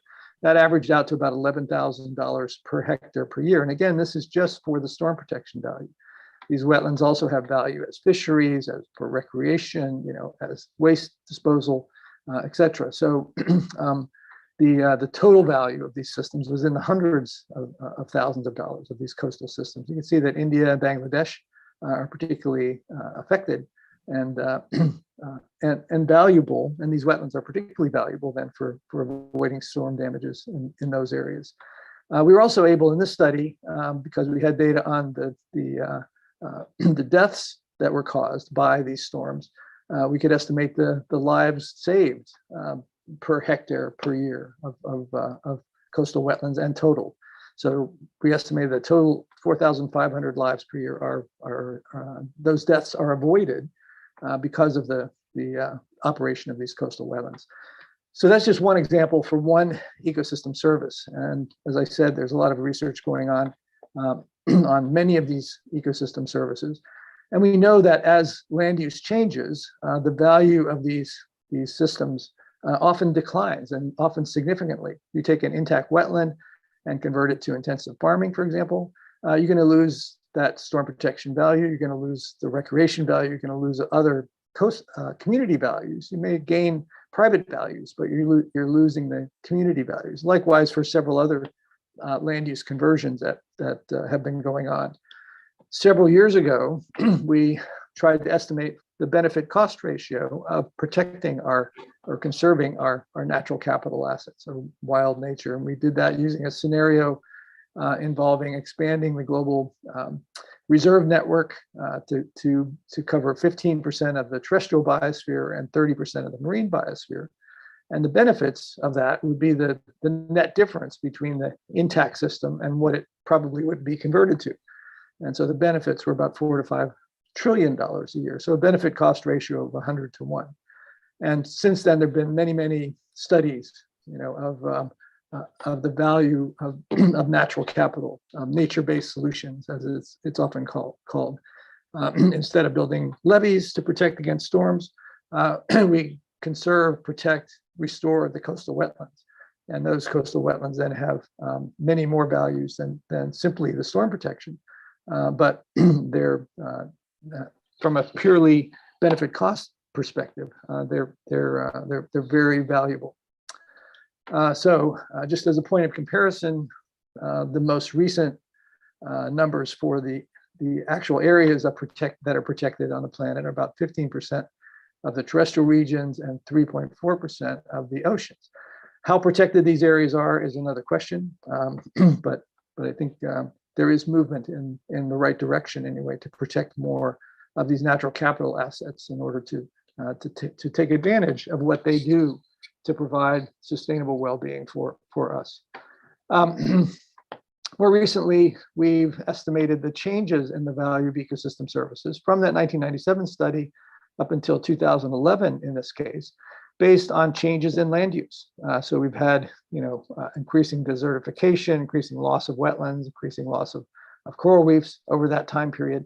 What has happened to the values of those services? And we estimated that over that time period, we've lost about $4 to $20 trillion a year in the value of these services. So really significant losses. That can continue going forward, or we can try to reverse it. But the way we did that study was fairly straightforward. We looked at the changes in area in those systems between 1997 and 2011, changes in the unit values as we got additional research done, as I showed previously. Those previous estimates that we have for the value per hectare per year have in almost all cases been going up, or remaining fairly much the same. From that, then we could say, well, what was the change in the total value? And I'll skip over to this last column, which looks for these two columns, that the changes are somewhere in this range, probably somewhere around $20 trillion a year. And I point out the value of these wetlands, even though their area globally is not that large, the losses have been significant as a percentage of the area, and the values that they contribute in terms of per hectare per year are also very significant. So they're some of the most important ecosystems globally in terms of supporting human well-being. Some of those values that we estimate were captured already in GDP, but most of them are not captured. They're sort of outside the market system, and this is just one estimate of the relationship between those two numbers. So maybe 27 trillion or so of this total 125 trillion was already captured in GDP, but the rest is outside of the market system. And so we're talking about the contribution to well-being. We really need to look at this whole picture, and also add on the social values, which are left out of this picture, but are also extremely important, probably larger even than some of the natural capital assets. We also did a study looking at the future under different scenarios based on the Great Transition Initiative scenarios. If we continue with business as usual, we're looking at continued loss in the value of ecosystem services and well-being. With appropriate policy reforms, we can probably stabilize things. But what we really need to do is something like the Great Transition, something approximating the Sustainable Development Goals, and doing a restoration of ecosystems, and particularly wetlands, I think would be some of the most appropriate ones. So we also have to recognize that our institutions for managing these systems need to be appropriate to the characteristics of the systems. So we know that some goods are rival and excludable, that my benefiting from a good is going to disallow you from also benefiting. That's a rival good. On the other hand, a non-rival good is something that you benefiting does not prevent me from also benefiting. Likewise, excludable versus non-excludable, things that can be, we can prevent people from benefiting unless they pay us, versus things that are not really excludable in that way. Markets work okay in some cases with rival and excludable goods, but they don't really work at all with non-rival and non-excludable goods. And most ecosystem services fit into one or another of those categories. So we need some different kinds of institutions really to manage those services. This is a paper that we published recently that argues that common asset trusts are really the most effective way to manage these natural capital and ecosystem services at multiple scales. We need to think of these assets as community assets, not as private assets, and set up institutions that can manage them that way. This is another related paper that specifically talks about large-scale wetland restoration and how common asset trusts can be used toward that goal of restoring and managing wetlands as a common asset. These ideas are based on the work of Elinor Ostrom, who won the Nobel Prize in economics for her work on how commons can be managed sustainably and well, looking at indigenous cultures and how they've managed their commons, and a set of principles for designing these kinds of institutions. And we try to incorporate all or most of these institutions in the design of the common asset trust that we're talking about. So they can't be open access resources. That's part of the problem. You have to have clearly defined boundaries. They have to be recognized as property, but the property that has shared identity and purpose.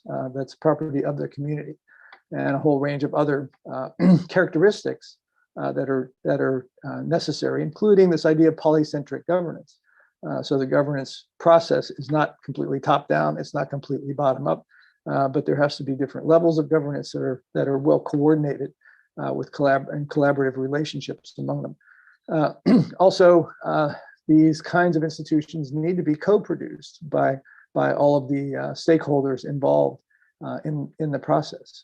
So it's kind of an aspect of polycentric governance, but I think it's also has to do with collective choice arrangements.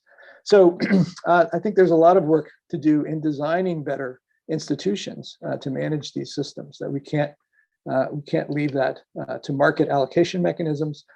We have to do things quite differently. So in conclusion, to create this sustainable and desirable future, I think it requires, first of all, breaking our addiction to this growth at all costs economic paradigm, that GDP growth is not the goal. GDP growth is a means to an end in some cases, but it's certainly not the end to itself. We have to break our addiction to fossil fuels, which have been fueling that growth, and convert to renewables, and to overconsumption in many quote unquote developed countries, and underconsumption, I guess, in some developing countries or low income countries. So how do we balance these things out? How do we recognize that the current system is leading us in the wrong direction? And if we want a sustainable and desirable future, we have to shift our societal goals to that, and recognize that is the goal, the sustainable well-being for humans and the rest of nature in an integrated way, in a truly ecological civilization. And I'll stop there. Thank you very much. Thank you, Professor Costanza, for reminding us that chasing economic GDP goals without factoring in the value of natural capital is a sure shot recipe of disaster. Thank you also for sharing the interesting insights on different ecosystem services, which are very valuable in the way we structure our wetlands thinking, especially on the way ecosystem services and institutional arrangements could be mapped. There are questions coming in. I'll request you to, if you could spare some more time with us, and we hear some insights from our guest of honor, Dr. Shailesh Nayak. Dr. Shailesh Nayak, my apologies for not being excellent timekeepers.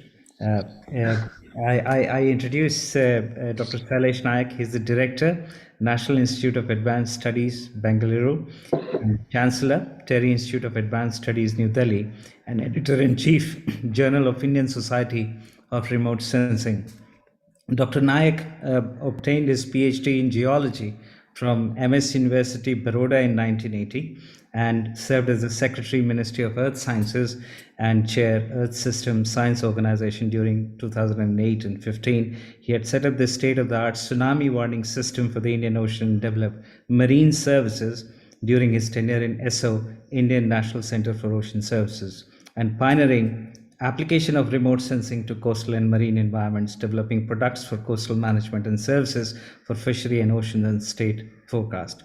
Dr. Nayak is a Fellow of Indian Academy of Sciences, Indian National Science Academy, National Academy of Sciences India, and the International Society for Photogrammetry and Remote Sensing, and academician of the International Academy of Astronautics.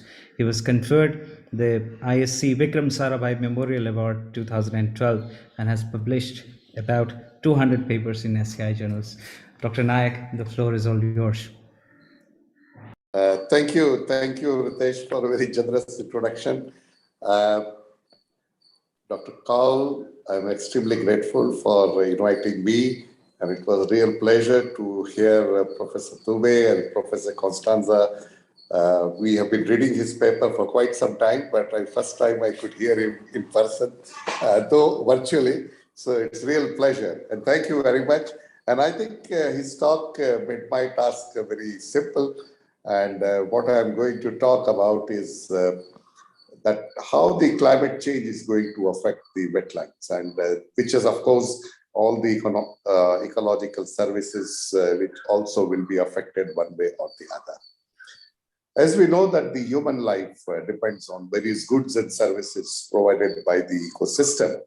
So the economy of any country or a world as a whole depends on the health of ecosystems, which was shown very clearly by Professor earlier talk. During last 2 centuries, the human and social systems have significantly affected our environment and has become major driver for influencing the in-earth system, especially our water, carbon and nitrogen cycles on which life depends. Wetland, as we know, is a remarkable area having high biological productivity and diversity, and has been center of human activities for very variety of reasons. Now, how this ecosystem, especially the wetland ecosystem, is going to respond to climate variability and the change. Now, the climate change in terms of what I'm going to do is only 3 aspects: the carbon dioxide, the temperature of atmosphere and ocean, sea level, and the precipitation patterns.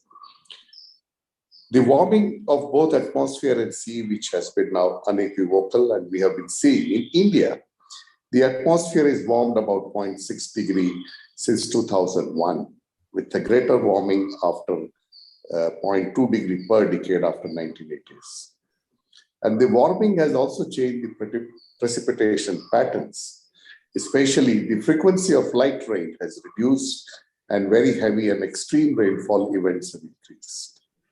Now, this has many implications on the health of the wetlands. It is also expected, because of these changes, that the mean water supply of Indus, Ganges, and Brahmaputra are likely to decrease by 8.4, 7.6, and 19.6%. That means that there could be a water shortage in near future. The ocean has been absorbing about 80% of the heat, and which also leads to a sea level rise. The tropical Indian Ocean is warming at around 0.2 degrees per decade, which is a much faster rate than the other tropical oceans. And the sea level rise is also, Bengal and Arabian Sea varies between 0.5 to 6 millimeter per year, which is also a quite high. And this is actually only the historic part of the sea level rise. Now, this increased temperature is going to affect the physical, chemical, and biological properties and impact the species distribution, community composition, and water quality. The increasing carbon dioxide concentration actually affects the leaf physiology and thus photosynthesis. So the stomatal conductance likely to decrease about by 20% across the wide range of vegetation types. And this will lead into the net primary production and the increase in the leaf area. In the past, when we had a high carbon dioxide in the atmosphere, we have seen that the broadleaves vegetation was much more common.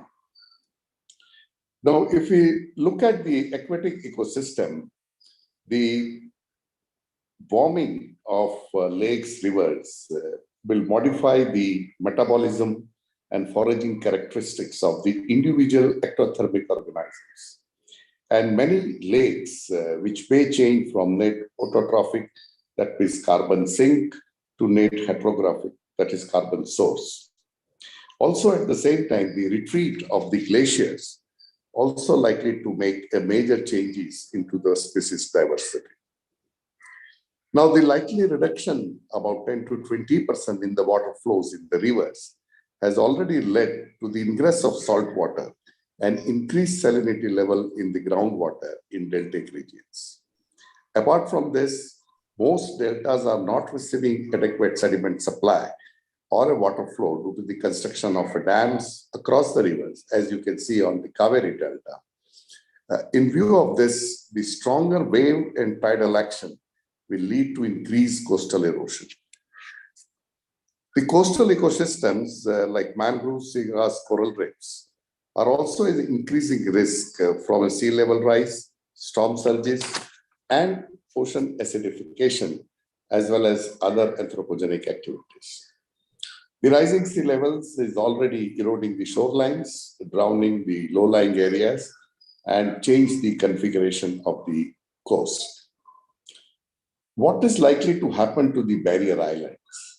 We know that the barrier islands in the mouth of rivers and their evaluation also depends, apart from the sea level rise, on the regional tectonics, vegetation, and the wave activity.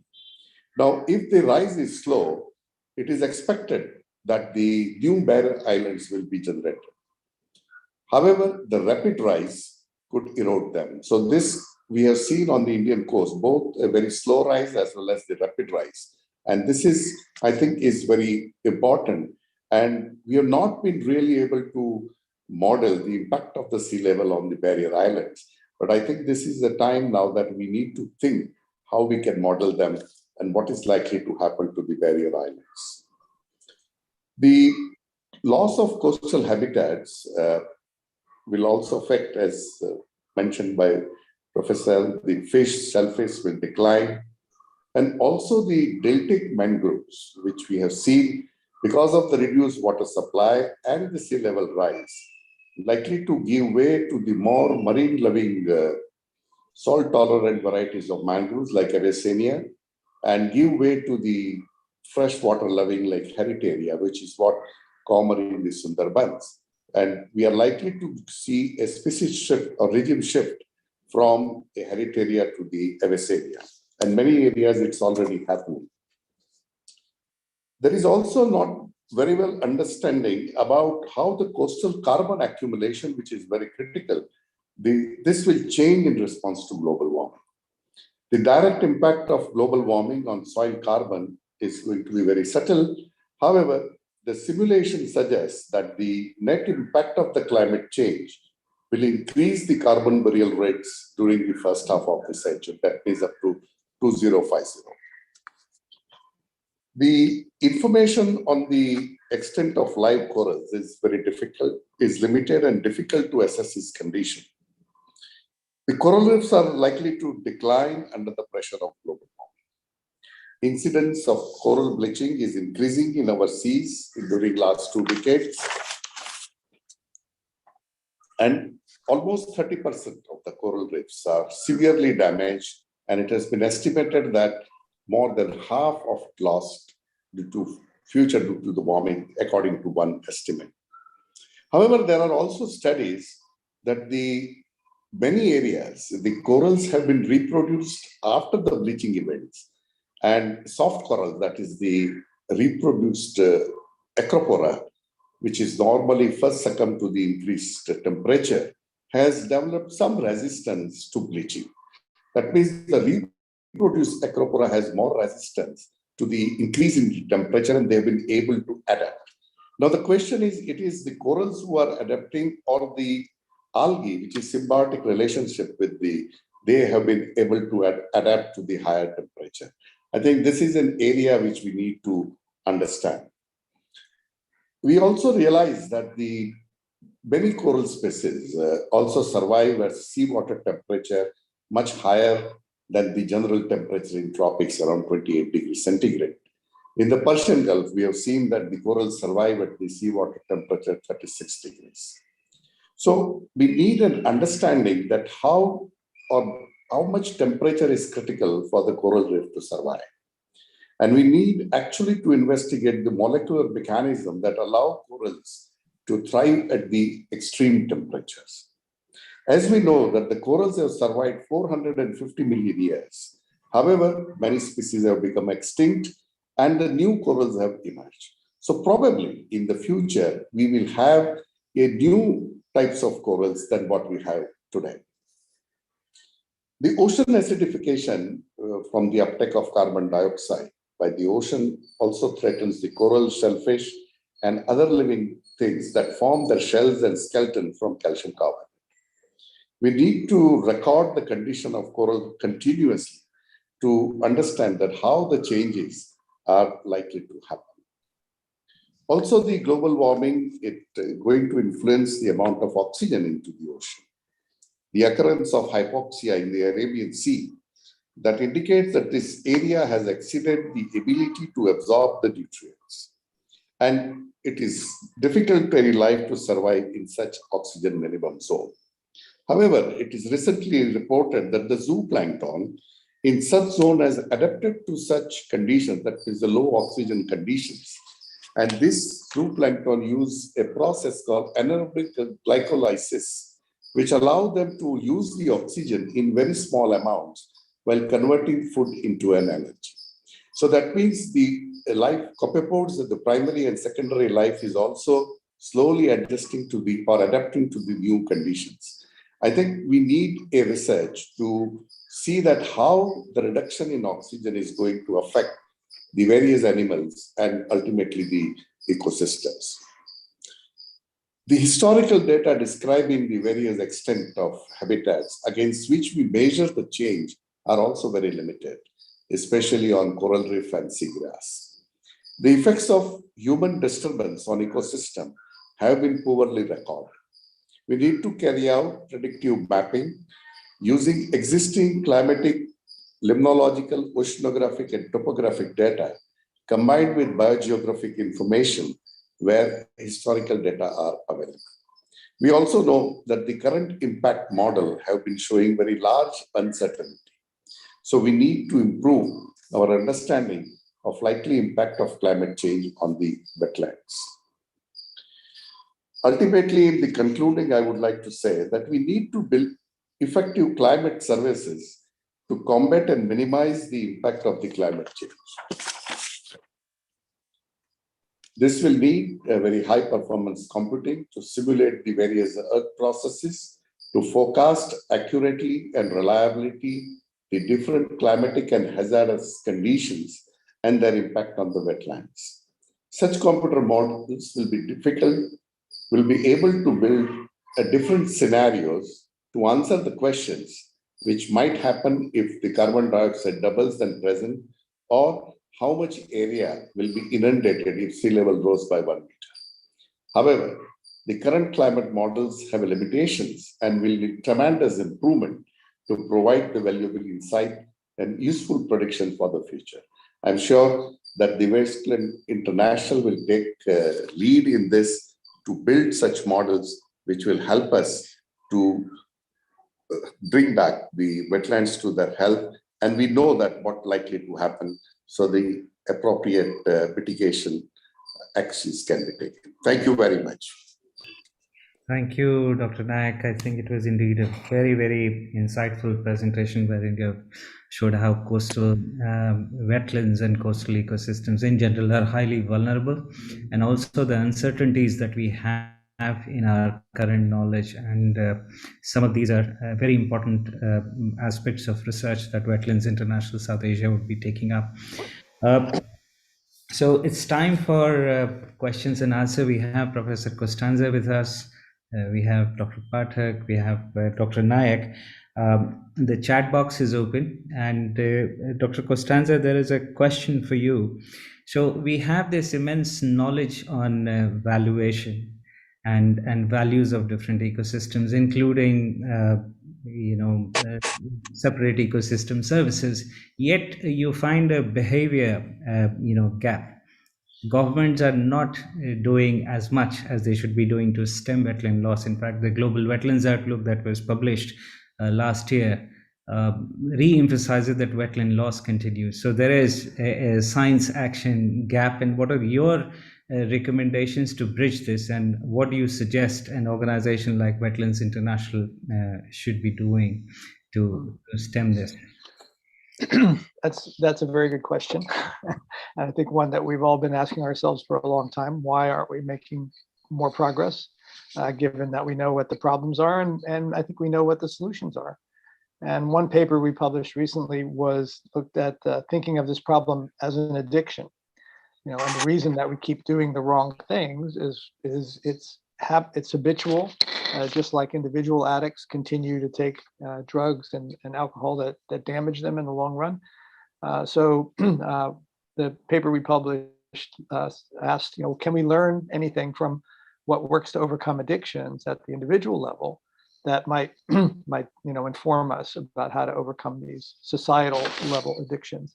And one therapy that seems to be quite useful and effective is something called motivational interviewing, which instead of confronting the addict with the problem and the fact that they're leading to disaster, it engages the addict in a discussion of their life goals. What kind of life do they want for themselves?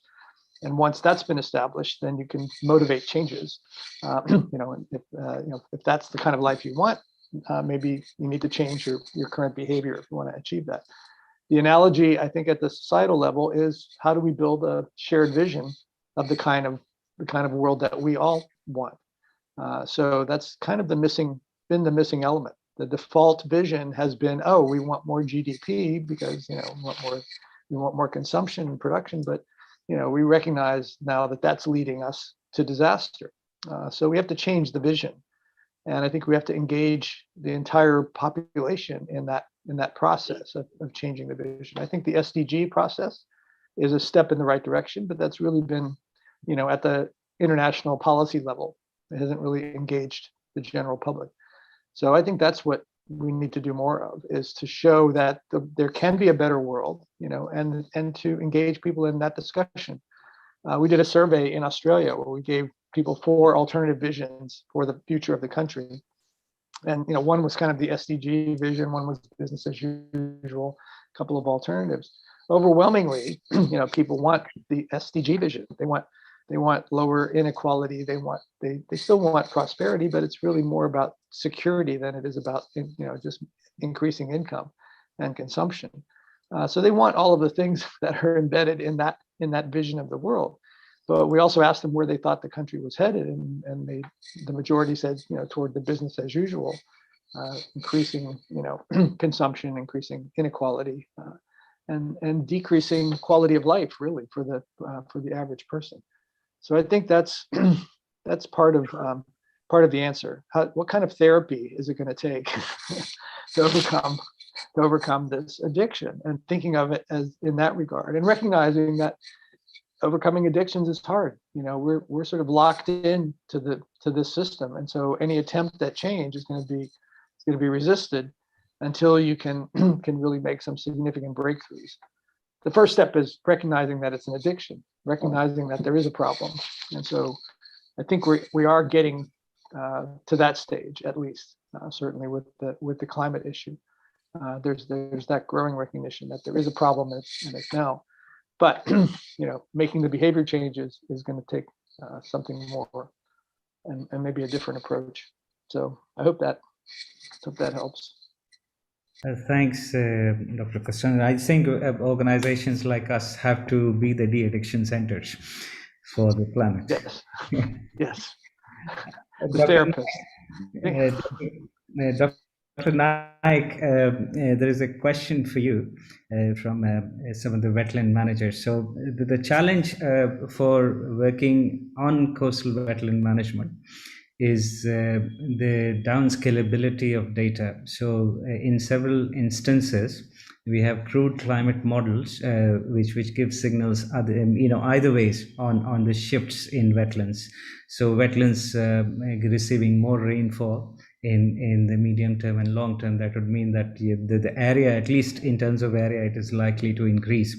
What is your suggestion for incorporating climate vulnerability analyses in wetlands management? How should what steps would you recommend?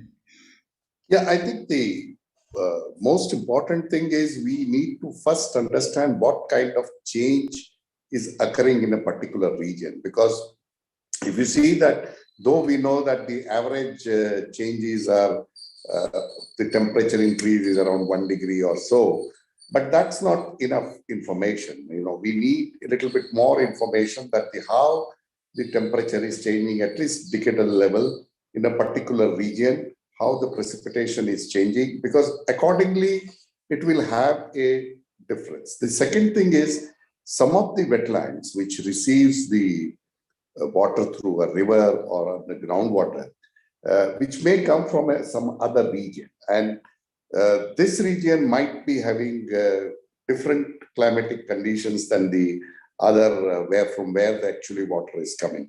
So we need that understanding that what is happening in its hinterland in those areas, and accordingly, I think we need to build a strategy. I don't think we can have a general strategy for everything unless and until we understand what are the different, how the climate in that particular region is changing. Also, the kind of vegetation which you have in that region is also very important to understand whether what kind of a health it has. Like we may have a mangrove, but maybe whether it is a tree level or it is a shrub level, and accordingly they are going to respond to a change quite differently. So I think we need a very good database on a particular wetland to understand that part. Thank you, Dr. Nayak. I think the floor is now open. If you wish to ask any question, kindly use the raise hand function. I think Parag, you would like to ask a question. Just let us know who you are and who do you want this question directed to.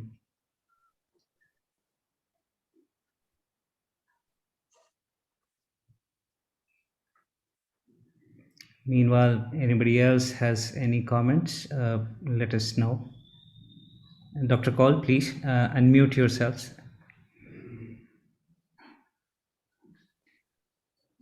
Yeah. Am I audible? Yeah. Yes, sir. Please go ahead. Yeah. First question, I'm going to say a question to Dr. Pathak. I'm going to say I was highly impressed that you are the leader of masses. You have really, I'm going to say, nurtured their wishes, and you have been a pioneer in that particular area. Now, the way you propagated Shulab concept, you can very well propagate the idea of wetland conservation, because among communities very essential, and sanitation is the major part. So we would like to get from you some help in this regard so that we can be constantly in touch with you and learn from your, I would say, just doings. It's a great job done. So that's to you. And Professor Constanza is a wonderful lecture we had from you. But I had little, just question about how authentic is the valuation system in real sense, as it is coming from different agencies. You collect data from different agencies. So how authentic that data will be for the valuation?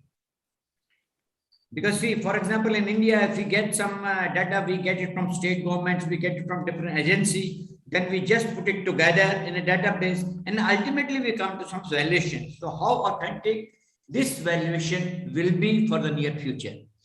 And Professor Shailesh Nayak, wonderful lecture again from you also on these things. But you talked about how much temperature is, critical for coral, reefs to survive.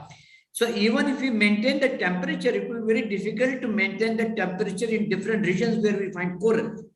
And another thing, to my knowledge, I don't know, but acropora has developed some resistance. So what is the causative factor for having acquired such thing that it maintains that thing, acropora only, not the other coral? Thank you, please. We will request Dr. Pathak to take the first question. We would be very happy and glad to work with your organization. And certainly, as I told you earlier, Dr. Kaul, that it requires certainly a great movement to mobilize people to understand the problems of the wetland and to help. So certainly, I would like, or I will try my little best to work with you in close cooperation and collaboration. And certainly, I would like to see that what much I can do for you, and I would be glad to do this. So I entirely agree with you that this also has a great problem, and one must come forward to help to solve the problems of wetland area. So in my own area in Bihar also, there are many problems. So certainly I would like to work with you, and we will discuss in detail when I meet, and certainly how it can be a movement by the people, for the people, that your organization can be the, say, a coordinating organization, and that under your umbrella, people can be mobilized and they can participate and they can do it. So certainly I would like to that. Thank you very much. Thanks a lot. I will be very happy to work with you. Very happy. I have a small question. Can I ask? Yes, please. Yes, sir. A small question to Dr. Kosenja. First of all, I would like to say that I greatly enjoyed your talk. I have a lot of respect, and you will be glad to know that I was one of the members of your editorial board when the Ecological Economics Journal was started. Attended this SPIN Institute committee meeting in US, and my early association with you, you may not remember, but it was a long gap. I've been since following your work very, very, very keenly and teaching also with great pride. But I have one question. In your analysis, which is so very detailed and is so really revealing, there is some kind of an issue on which I would like your observation. You are comparing GDP, and then you are saying that how the GDP compares with the natural resources valuation. I think there is a issue which I would like your observation. The GDP that you are measuring, which is from the market and from the economic perspective, is again dependent on the natural services which are provided. So they are not independent, and therefore comparing the mother valuation or mother resources with the product that is coming out of it and getting converted by degrading them also, the very parent resources, looks little something on which I would like your observation. Okay, thank you. And I can also answer the previous question, which I think had to do with the quality of the data, really. And I think that varies from service to service and from technique to technique. And some types of services like recreation, for example, you may be able to get good values by surveying people and surveying individual people. You know, it's something that they know about. How much are they valuing a particular recreational activity? But that's only one of this whole large range of services, and other things. You know, that asking people in surveys is not going to give you, you know, any kind of valid information because they don't really know what's going on. The example of the storm protection, for example, you know, if you ask people in a survey to say how valuable are wetlands for storm protection, they wouldn't have a clue, really. They don't understand the underlying process. They don't understand what's going on. So the kind of technique that I demonstrated with avoided costs, you know, you need to use the available data, you need to use historical examples. So there's a whole range of techniques. And of course, the data available varies from thing to thing. And like I was saying, I think the research agenda there is particularly how do we bring in community values? The fact that these are common community assets, that they're not individual assets, many of them. Climate protection, for example, you don't necessarily ask individuals. You want to say, you know, from a global scale, what's the value of sequestering carbon and maintaining the climate? So it's complicated, and there are many different techniques. And of course, the availability and validity of the data is going to vary, like in any scientific study, from case to case. In terms of the connections between GDP, I think you're absolutely right that, you know, that we need better, more comprehensive models of the interaction of the conventional market economy with natural capital and social capital. And we're certainly working on those kinds of models. I showed one graph that was, the part of the ecosystem services that are actually incorporated and picked up in, GDP. And it's really, a subset of those services, like provisioning services, things like food production. That's obviously going to be picked up in GDP. But many of these other things, like storm protection, that's not going to show up in GDP. So we, estimated that it's roughly 36% of the value of ecosystem services that we estimated shows up in GDP. Again, these are estimates. So the accuracy is like the accuracy of GDP. I think that the accuracy is not as high as some people might think. GDP itself is just an estimate based on a whole range of other factors. So you have to take all of these things with a grain of salt. And remember, probably my favorite saying is, all models are wrong, but some models are useful. So you can't expect the truth.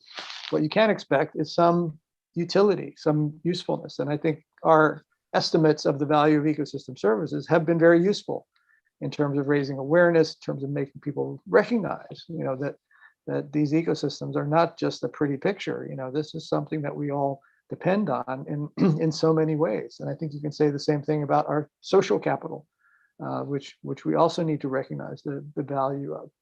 So I think that would be my response. That we need to really think about what's useful, what kinds of models, what kinds of analyses are useful in terms of overcoming our addiction. Really, thank you.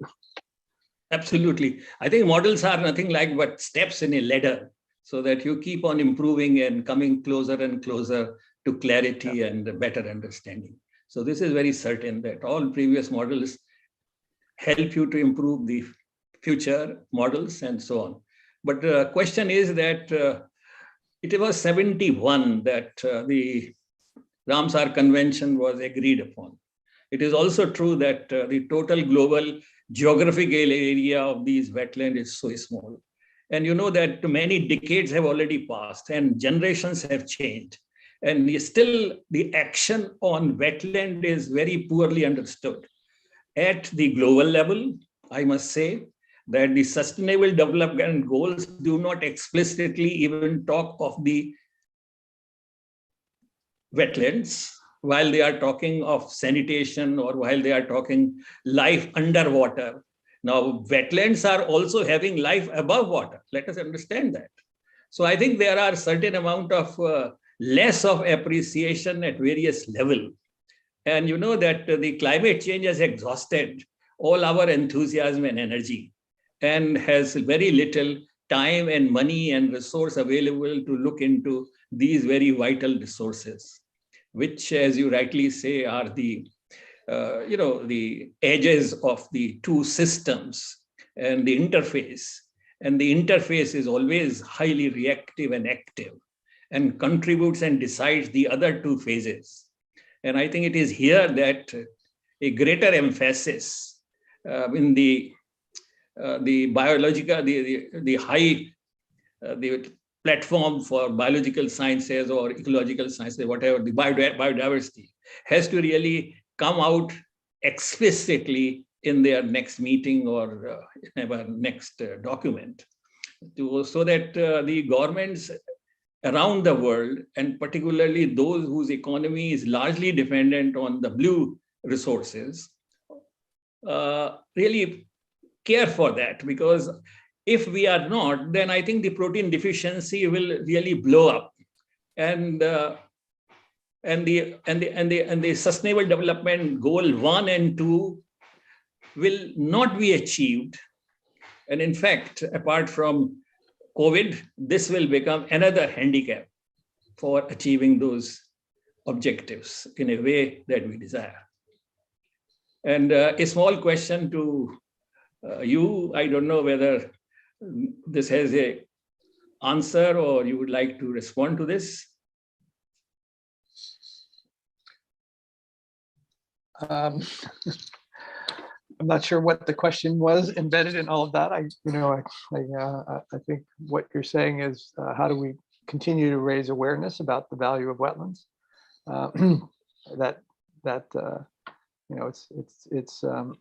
Their areas are still declining. I think we may, however, be approaching a tipping point in that regard as well. And I think that's what it's going to take. I think these kinds of changes in the world don't happen, gradually. There are tipping points when all of a sudden, public opinion, policy changes radically. And it appears to happen, at some random point, but I think it's been building over time as we're learning more about the value of all of these natural ecosystems, as we're learning more about impacts of climate change. That information is building up. And I think you're seeing changes in, particularly in the younger generation, about what's happening, and they recognizing that we're heading in the wrong direction. It's no longer a positive future for many people. So I think our challenge is to say, yes, we can change. We have to change. Now is the time. Let's accelerate progress toward this tipping point, and then start heading in the right direction. That's what has to happen, I think, if we want to achieve a sustainable and desirable future. And I think that still should be our fundamental goal. And I think time is running out, but I don't think we've lost that war yet. Thank you so much. Thank you so much. And for enlightening and for a wonderful lecture. And I forgot to introduce myself, which I take the opportunity of doing now. I am Professor C.K. Varshney, and I was former Dean School of Environment Science, JNU, and the founder faculty of the School of Environment Science, which we started in 1975. And I was a member of the team of the editorial board, of which he was the editor at that time, of the Ecological Economics. Good to see thank you again. Thank you again for very much enlightened information about the kind of the valuations that you have been able to compute and enlighten the entire, the economic ecologist as well as the economists around the world. Thank you very much. Thank you, and good to see you again. Dr. Naik, you had a question from Dr. Kaur regarding the coral. Yeah, I think it's very important. Why this conclusion has been drawn is normally in tropical waters, the temperature is around 28 degrees or so.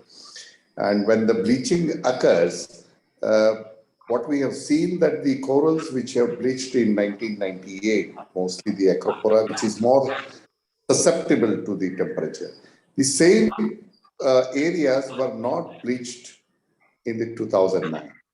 That means the once it is bleached, probably they have a little bit higher capacity to withstand the temperature. But these are few observations. I think what we need is a monitoring system where we see all other aspects also, because it's not necessary that the adaptation is done by corals. It could be adaptation may be done by the algae itself, which is essentially food for the corals. And if algae is not there, coral will die. So the answer is, I mean, there is still a lot of work needs to be done. But this is an observation which has been done.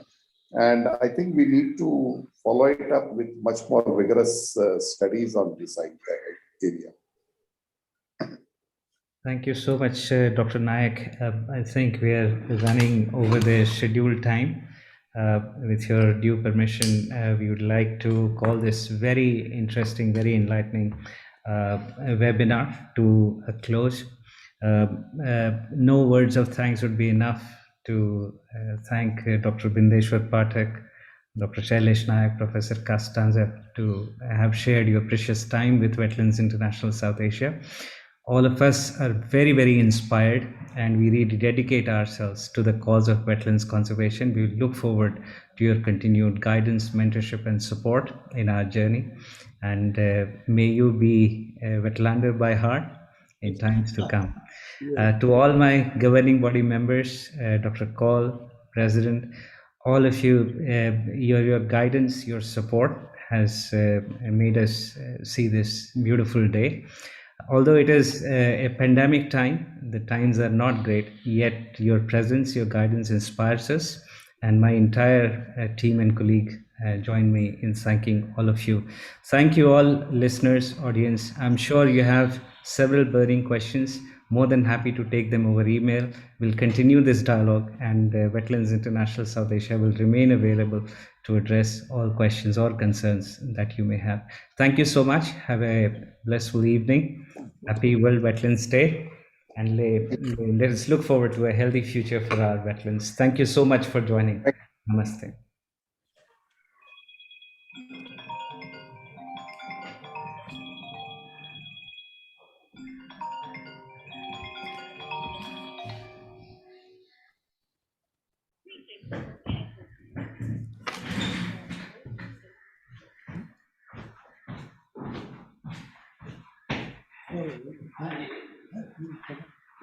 Not so well.